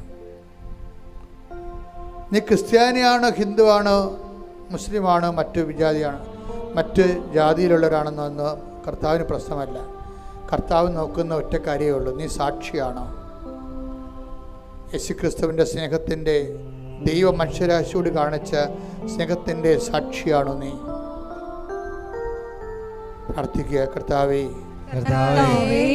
ഞങ്ങളെ അങ്ങയുടെ സാക്ഷിയായി ഉയർത്തണമേ, വളർത്തണമേ. ഓ ദിവ്യകാരുണ്യമേ, ആരാധനയുടെ നിമിഷങ്ങളിലെ ഞങ്ങളിൽ അഭിഷേകമായിക്കൊണ്ട് ദൈവസ്നേഹത്തിന്റെ സാക്ഷികളായി, ഉത്തരവാദിത്വമുള്ള സുവിശേഷ പ്രവർത്തകരായി, ഉടമ്പടിയുടെ പ്രയോക്താക്കളായി, മറിയത്തിന്റെ കൂട്ടുവേലക്കാരായി ജീവിക്കുവാൻ ഞങ്ങളെ അഭിഷേകം ചെയ്യണം. ശ്രദ്ധിക്കട്ടെ, കർത്താവിനെ കാണുന്നതും സൂക്ഷിച്ചു നോക്കുന്നതിൻ്റെ അടിസ്ഥാനത്തിലാണ്. വെറുതെ നോക്കിയാൽ കർത്താവിനെ കാണുന്ന നിർബന്ധമില്ല. നമ്മളിത് സീരിയസ് ആണെന്ന് നോക്കണം. ഒരു സീരിയസ് ലുക്ക്. ഉടമ്പടി നമുക്ക് വെറുതെ ഒരു ഉടമ്പടി എടുക്കാം, പക്ഷെ സൂക്ഷിച്ച് നിങ്ങൾക്ക് ഉടമ്പടി എടുക്കാൻ പറ്റും. അപ്പോൾ ദൈവത്തിന് തോന്നണം നിങ്ങൾ സൂക്ഷിച്ചാണ് ഉടമ്പടി എടുക്കണമെന്ന്. സൂക്ഷിച്ച് ഉടമ്പടി എടുക്കുമ്പോൾ ഉടമ്പടിയുടെ എല്ലാ കാര്യങ്ങളിലും ദൈവസ്നേഹത്തിൽ നിങ്ങൾ വളരുന്നുണ്ടോ നിങ്ങൾ സൂക്ഷിക്കുക. പ്രാർത്ഥിക്കുക. കർത്താവേ, മാതാവിന്റെ പ്രത്യക്ഷീകരണത്തിന്റെ ഈ ആരാധനയിൽ ഞങ്ങളുടെ ജീവിതത്തിലെ അങ്ങയെ സൂക്ഷിച്ചു നോക്കി കാഴ്ച പ്രാപിച്ചത് മറ്റുള്ളവർക്ക് കണ്ണുകൊണ്ട് കണ്ടത്, ചെവി കൊണ്ട് കേട്ടത്, ജീവന്റെ വചനത്തെക്കുറിച്ച് സാക്ഷിയാകാൻ വേണ്ടി അങ്ങയെ സൂക്ഷിച്ചു നോക്കാൻ വേണ്ടി നോക്കിക്കൊണ്ട് സാക്ഷികളാകാൻ ഞങ്ങളെ പ്രത്യേക അഭിഷേകം ചെയ്യണം.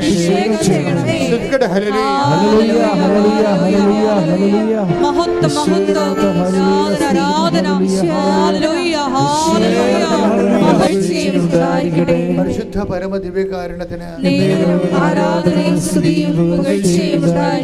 അച്ഛനോട് ചേർന്ന് പ്രാർത്ഥിക്കുക. കർത്താവായ ദൈവമേ,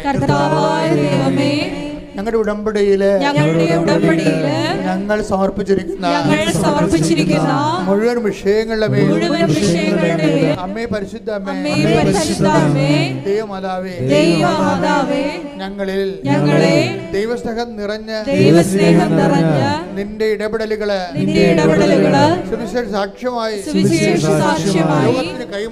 ലോകത്തിന് കൈമാറാൻ ആവശ്യമായ കൃപയാൽ ഞങ്ങളെ നയിക്കണമേ.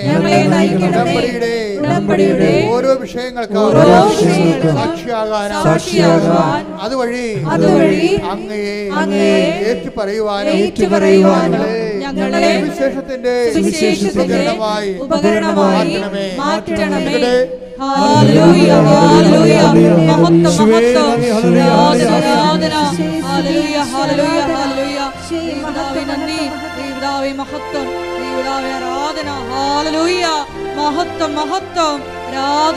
കല്യാണം ഒത്തുവരാത്തവർക്കും കല്യാണം ഒത്തത്, കല്യാണം കഴിച്ചവർ തന്നെ പിരിഞ്ഞ് താമസിക്കുന്നവർക്ക് വേണ്ടി പ്രാർത്ഥിക്കാൻ, ഞാൻ ചിന്തിക്കാതെ ആലോചിക്കാതെ ഇപ്പോൾ ആത്മാവിൽ ഓർത്തിരിക്കാൻ. അപ്പോൾ ആ 3 കാര്യങ്ങൾക്ക് ഇപ്പോൾ സമാധാനം ഉണ്ടാകുന്നത് ഉറപ്പായിട്ടും വിശ്വസിക്കാം. അച്ഛനോട് ചേർന്ന് പ്രാർത്ഥിക്കുക.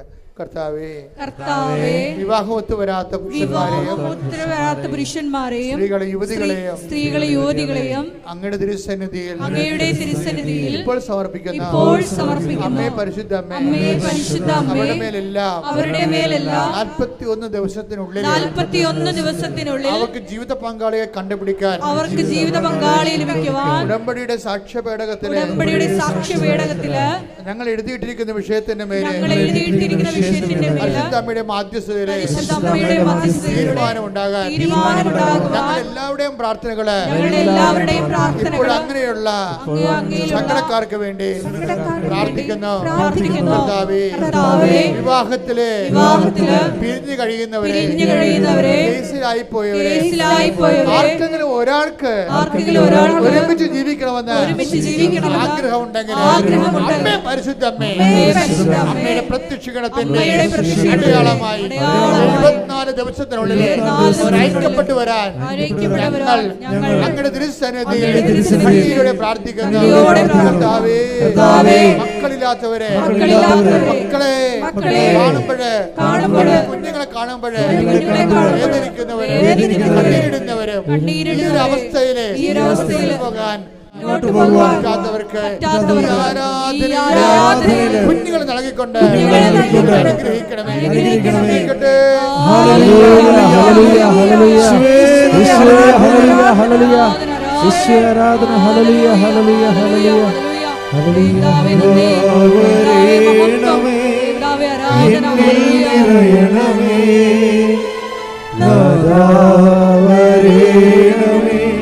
സൗഖ്യം നൽകണമേ, നാദാവരേണമേ,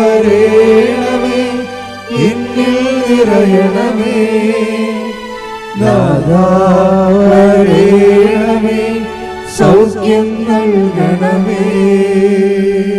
പരിശുദ്ധ പരമദിവ്യകാരുണ്യത്തിന് ആരാധനയും സ്തുതിയും പുകഴ്ചയും ഉണ്ടായിരിക്കട്ടെ. എൻ്റെ പ്രിയപ്പെട്ടവരെ, അകലങ്ങളിൽ ജോലിക്ക് പോയിരിക്കുന്നവരെ, നാട്ടിൽ ജോലി തേടുന്നവര്, സാമ്പത്തിക ബാധ്യതകളിൽ ജീവിക്കാനുള്ള മാർഗം പോലും പണയത്തിലായിരിക്കുന്നവര്, ഇനി ഒരടി മുന്നോട്ട് പോകാൻ പറ്റാത്തവര്, അമ്മയുടെ പ്രത്യക്ഷീകരണത്തിൻ്റെ ശക്തിയാൽ ഞങ്ങളുടെ കഴിഞ്ഞകാല ജീവിതത്തിലുണ്ടാകുന്ന എന്തെങ്കിലും വീഴ്ചകൾ എല്ലാം അമ്മയുടെ സ്നേഹത്തിൽ, ഈശോയുടെ രക്തത്തിൽ കഴുകി മാറ്റിക്കൊണ്ട് എല്ലാം ഞാനൊരു പുതിയ കാര്യം നിങ്ങളുടെ ജീവിതത്തിൽ ചെയ്തു എന്ന് പറഞ്ഞ പോലെ പഴയതെല്ലാം റൈറ്റ് ഓഫ് ചെയ്തുകൊണ്ട് മായ്ച്ചു കളഞ്ഞുകൊണ്ട് ഈ ആരാധന ശക്തിയാൽ മാതാവ് നിങ്ങളുടെ ജീവിതത്തിൽ യേശുവിൻ്റെ നാമത്തിൽ പുതിയ കാര്യങ്ങൾ ചെയ്യപ്പെടുവാൻ കർത്താവ് അനുഗ്രഹിക്കട്ടെ.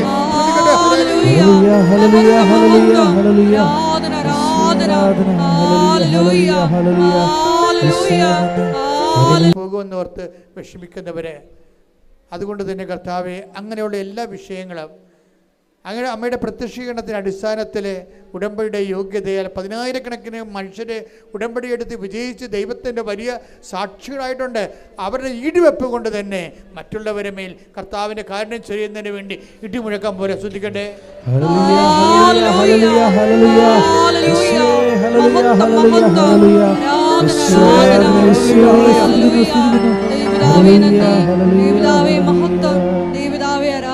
hallelujah, hallelujah, hallelujah, hallelujah, hallelujah, hallelujah. എന്നിൽ നിറയണമേ, നാദാവരേണമേ, സൗഖ്യം നൽകണമേ, നാദാവരേണമേ, എന്നിൽ നിറയണമേ, നാദാവരേണമേ, സൗഖ്യം നൽകണമേ. പരിശുദ്ധ പരമദിവ്യകാരുണ്യത്തിന് ആരാധനയും സ്തുതിയും പുകഴ്ചയും ഉണ്ടായിരിക്കട്ടെ. പരിശുദ്ധ പരമദിവ്യകാരുണ്യത്തിന് ആരാധനയും സ്തുതിയും പുകഴ്ചയും ഉണ്ടായിരിക്കട്ടെ. മക്കളെക്കുറിച്ച് വേദനിക്കുന്നവര്, മക്കളുടെ തെറ്റായ നടപടികൾ, തെറ്റായ ബന്ധങ്ങൾ, പലപ്പോഴും മനുഷ്യരുടെ തെറ്റായ തീരുമാനങ്ങൾ, ചില നഷ്ടം വരുമെന്ന് അറിഞ്ഞിട്ടും ചെയ്യുന്ന കച്ചവടങ്ങൾ, അത് പാഷനായതുകൊണ്ട് ചെയ്ത് നഷ്ടം വരുത്തി കുടുംബം തറവാട് കുളം കോരുന്നവരുണ്ട്. ചെന്ന് പെട്ടുപോകുന്നവർ പല കാര്യങ്ങളിൽ, ചിലപ്പോൾ കൂട്ടുകച്ചവടമാകാം, പെട്ടുപോകുന്നവരുണ്ട്. എൻ്റെ പങ്കാളിയുടെ കാപട്യം തിരിച്ചറിയുമ്പോൾ നീ വൈകിപ്പോവുകയും നീ നഷ്ടത്തിലാവുകയും ചെയ്യുന്നതുണ്ട്. അങ്ങനെ കാണാത്ത കയറിൽ പലതരത്തിൽ കുരുങ്ങിപ്പോയ മനുഷ്യരെ പരിശുദ്ധമ്മ ദേവമാതാവേ അവരെല്ലാം ഈ സമയത്ത് സമർപ്പിച്ച് പ്രാർത്ഥിക്കുകയാണ്. ദൈവത്തിൻ്റെ വൻ കൃപകൾ യേശുക്രിസ്തുവിൻ്റെ ഉന്നതമായ കൃപകൾ, ഞങ്ങൾക്ക് വേണ്ടി നേടിയ കർത്താവിൻ്റെ വിലമതിക്കാത്ത കൃപകൾ, വിലമതിക്കാത്ത കാരുണ്യം, അതിൻ്റെ എല്ലാം വെളിച്ചത്തിലും അടിസ്ഥാനത്തിലും ഇതുപോലെ പെട്ടുപോയ മനുഷ്യരെ കർത്താവ് പത്രോസിനെ ആഴക്കടലിൽ നിന്ന് പിടിച്ചു കയറ്റിയതുപോലെ നിൻ്റെ ബലിഷ്ഠമായ കരങ്ങൾ അമ്മ മാതാവിൻ്റെ മധ്യസ്ഥതയിൽ ആ മക്കളുടെ കാര്യം കാണിച്ചുകൊണ്ട് അവിടെ പിടിച്ചുയർത്തണമെന്ന് പ്രാർത്ഥിക്കുന്ന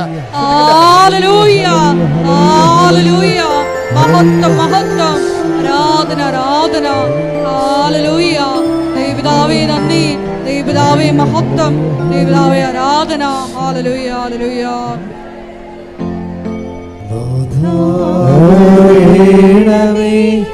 എന്നിൽ നിറയണമേ നാദാവരേണമേ സൗഖ്യം നൽകണമേ. എല്ലാവരും മുട്ടേ നിൽക്കുക. നിങ്ങളുടെ വ്യക്തിപരമായ ആവശ്യങ്ങൾക്ക് വേണ്ടി പ്രാർത്ഥിക്കേണ്ട സമയമാണ്.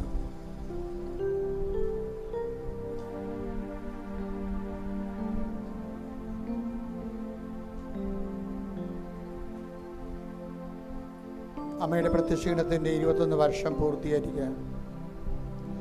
അതുകൊണ്ട് തന്നെ ഉടമ്പടി ആ ഒരു വിഷയത്തിൽ അതിൻ്റെ അടിസ്ഥാനത്തിലാണ് നമ്മൾ ഉടമ്പടി ദൈവം നമുക്ക് നൽകിയതും നമ്മൾ ഉടമ്പടി ജീവിക്കുന്നതും. ആരെങ്കിലും തങ്ങളുടെ ഉടമ്പടിയിൽ വിട്ടുപോയിട്ടുണ്ടെങ്കിൽ, അതിൽ നിന്ന് വ്യതിചലിച്ച് പോയിട്ടുണ്ടെങ്കിൽ, നീ പഴയ കാലങ്ങളെല്ലാം നിന്നെ റൈറ്റ് ഓഫ് ചെയ്തുകൊണ്ട് കർത്താവ് ഒരു പുതിയ സ്നേഹത്താൽ നിന്നെ സ്നേഹിക്കുമെന്നുള്ളത് കർത്താവിൻ്റെ വാഗ്ദാനമാണ്. ആ വാക്കിൽ ആശ്രയിച്ചുകൊണ്ട് നിൻ്റെ ഉടമ്പടി പുതുക്കുവാനും പുനർജീവിപ്പിക്കുവാനും കർത്താവ് നിന്നെ സഹായിക്കുന്ന വിലപ്പെട്ട ദിവസങ്ങളാണിത്. അടിയന്തര തീരുമാനമെടുത്തുകൊണ്ട് ഉടമ്പടി പുതുക്കി ജീവിക്കാൻ നീ സഹായിക്കട്ടെ. സ്തുതിക്കട്ടെ. ഹല്ലേലൂയ ഹല്ലേലൂയ ഹല്ലേലൂയ ഹല്ലേലൂയ ഹല്ലേലൂയ. ആരാധന ആരാധന. ദൈവപിതാവേ നന്ദി, ദൈവപിതാവേ മഹത്വം, ദൈവപിതാവേ ആരാധന. ഹല്ലേലൂയ ഹല്ലേലൂയ ഹല്ലേലൂയ ഹല്ലേലൂയ ഹല്ലേലൂയ. ജോലിയില്ലാത്തവരും ജോലി അന്വേഷിക്കുന്നവരും, കുടുംബത്തിൽ ഒരാൾക്കെങ്കിലും ഒരു വരുമാനം ഉണ്ടെങ്കിൽ ഭക്ഷണം കഴിച്ച് ജീവിക്കാമെന്ന് ആഗ്രഹിക്കുന്ന 100 കണക്കിന് സങ്കടക്കാരുണ്ട്. അവരുടെ വിഷയത്തിൽ കർത്താവ് തീരുമാനമെടുക്കും, അടിയന്തര തീരുമാനമെടുക്കും. നമ്മളെല്ലാവരും അതിനു വേണ്ടി പ്രാർത്ഥിക്കുന്നുണ്ട്. ഒരാൾക്കെങ്കിലും വീട്ടിൽ ജോലി ഉണ്ടെങ്കിൽ ഭക്ഷണം കഴിച്ച് ജീവിക്കാമെന്ന് ആഗ്രഹിക്കുന്ന കുടുംബങ്ങളുടെ പേര്. അതുപോലെ ജോലിയില്ലാതെ വേദനിക്കുകയും ഒത്തിരി പരിശ്രമിക്കുകയും മടുക്കുകയും ഞാൻ ഇനി ഇല്ല, ഒരിടത്തും പോണില്ല എന്ന് വിചാരിച്ചുകൊണ്ട് വീട്ടിൽ നിരാശപ്പെട്ടിരിക്കുന്നവർക്കെല്ലാം കർത്താവിൻ്റെ തിരുമറുവാർന്ന് ഉയർത്തുന്നേറ്റ് കർത്താവിൻ്റെ കൂട്ടി വലിയ ആശീർവാദം ലഭിച്ചുകൊണ്ട് അവർ ഉണരട്ടെ, അവർ വളരട്ടെ, അവർ അതിജീവിക്കട്ടെ. യേശുവിന്റെ നാമത്തിൽ പ്രാർത്ഥിക്കുന്നു. ആമേൻ. ഹല്ലേലൂയ ഹല്ലേലൂയ. മഹത്വം മഹത്വം. ആരാധന ആരാധന. ഹല്ലേലൂയ. ദൈവപിതാവേ നന്ദി, ദൈവപിതാവേ മഹത്വം, ദൈവപിതാവേ ആരാധന. ഹല്ലേലൂയ. ആരാധന ആരാധന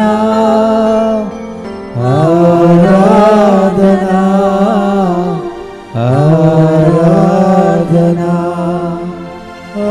ആരാധന ആരാധന ആരാധന ആരാധന. പ്രിയമുള്ളവരെ, ഭവനരഹിതര്, വീടില്ലാത്തവർ, വീട് വെക്കാൻ സ്ഥലമില്ലാത്തവർ, അതിനുവേണ്ടിയുള്ള പരിശ്രമങ്ങൾ നടക്കുന്നുണ്ട്. പക്ഷെ തടഞ്ഞ് എവിടെയൊക്കെ ചെന്നത് പെട്ട് ഉടക്കി നിൽക്കണമാണ്. അവിടേക്കെല്ലാം നിവരുന്നതിന് വേണ്ടി കൃപാസനത്തിനും ഭവന നിർമ്മാണ പദ്ധതികളുണ്ട്. ചെല്ലാനത്തും പള്ളിത്തോട്ടിലും അതുപോലെ തന്നെ കടക്കര പള്ളിയിലുമൊക്കെ ഭവന നിർമ്മാണ പദ്ധതി ഞങ്ങൾ വിഭാവന ചെയ്യുന്നുണ്ട്. നമുക്ക് സ്ഥലമുണ്ട്, പക്ഷെ അത് വീട് വെച്ച് കൊടുക്കുന്നതിന് വേണ്ടിയുള്ള കുറേ തടസ്സങ്ങൾ, നിയമപരമായ തടസ്സങ്ങളും അല്ലാത്ത തടസ്സങ്ങളുമുണ്ട്. ആ തടസ്സങ്ങളെല്ലാം മാറുന്നതിന് വേണ്ടി ഈ സമയത്ത് പ്രാർത്ഥിക്കണമെന്ന് അപേക്ഷിക്കുന്നു. ഇതുപോലെ നിങ്ങളുടെ തന്നെ പല പദ്ധതികളും വീണ് പോയത്, പെട്ടുപോയവർ, ഇനി എന്ത് ചെയ്യുമെന്ന് അറിയാൻ പാടില്ലാത്തവർ, ആ മേഖലകളിൽ കർത്താവിൻ്റെ ഇടപെടലുണ്ടാകുന്നതിന് വേണ്ടി പ്രാർത്ഥിക്കുന്നു. വ്യക്തിപരമായ ആവശ്യങ്ങൾക്ക് മൗനമായി പ്രാർത്ഥിക്കേണ്ട സമയമാണിത്.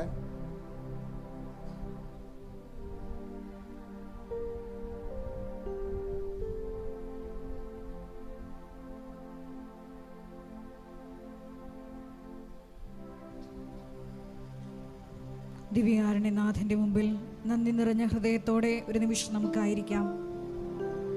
അവനെ സൂക്ഷിച്ചു നോക്കിയപ്പോൾ അന്ധന് കാഴ്ച കിട്ടിയതുപോലെ ഈശോയെ, ആന്തരികമായി വലിയ ദൈവസ്നേഹത്താൽ നിറഞ്ഞുകൊണ്ട് നിന്നെ നോക്കുവാൻ, വചനത്തെ ഉരുക്കുവാൻ, ആത്മാഭിഷേകം പ്രാപിക്കുവാൻ, സാക്ഷികളായി ഉയർത്തപ്പെടുവാൻ ഈശോയെ പ്രത്യേകമായിട്ട് ഈ പ്രത്യക്ഷീകരണ കൃതജ്ഞത ആരാധനാ മണിക്കൂറിൽ അങ്ങയുടെ മക്കളെ അഭിഷേകം ചെയ്യണമേ എന്ന് പ്രത്യേകമായിട്ട് പ്രാർത്ഥിക്കുന്നു. ലോകത്തിൻ്റെ അതിർത്തികൾ വരെ ക്രിസ്തു സാക്ഷ്യമായി പ്രശോഭിക്കുവാൻ ഈശോയെ, ഞങ്ങളുടെ ഓരോ ജീവിത ദുരന്തങ്ങളെയും ഈ ആരാധനാ മണിക്കൂറിൽ സ്വർഗം സന്തോഷിക്കുന്ന അതേ മഹത്വത്താൽ അടയാളങ്ങളാക്കി ഞങ്ങളുടെ ജീവിത ദുരിതങ്ങളെയും മാറ്റണമേ എന്ന് പ്രാർത്ഥിച്ചുകൊണ്ട് ശിരസ് നമിച്ച് ദിവ്യകാരുണ്യനാഥൻ്റെ ആശീർവാദം നമുക്ക് സ്വീകരിക്കാം.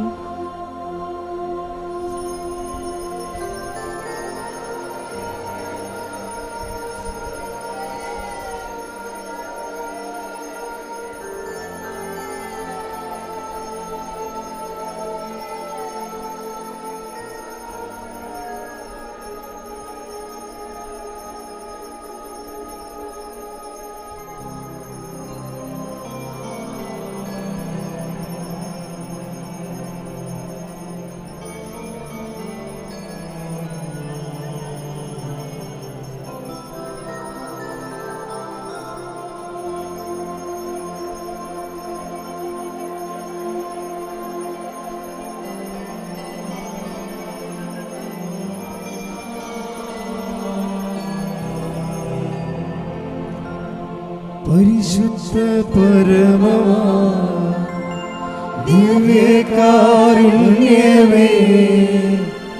എന്നുമെന്നും അങ്ങേയ്ക്കാരാധന. പരിശുദ്ധ പരമമാ ദിവ്യകാരുണ്യമേ, എന്നുമെന്നും അങ്ങേയ്ക്കാരാധന. പരിശുദ്ധ പരമമാ ദിവ്യകാരുണ്യമേ, എന്നുമെന്നും അങ്ങേയ്ക്കാരാധന.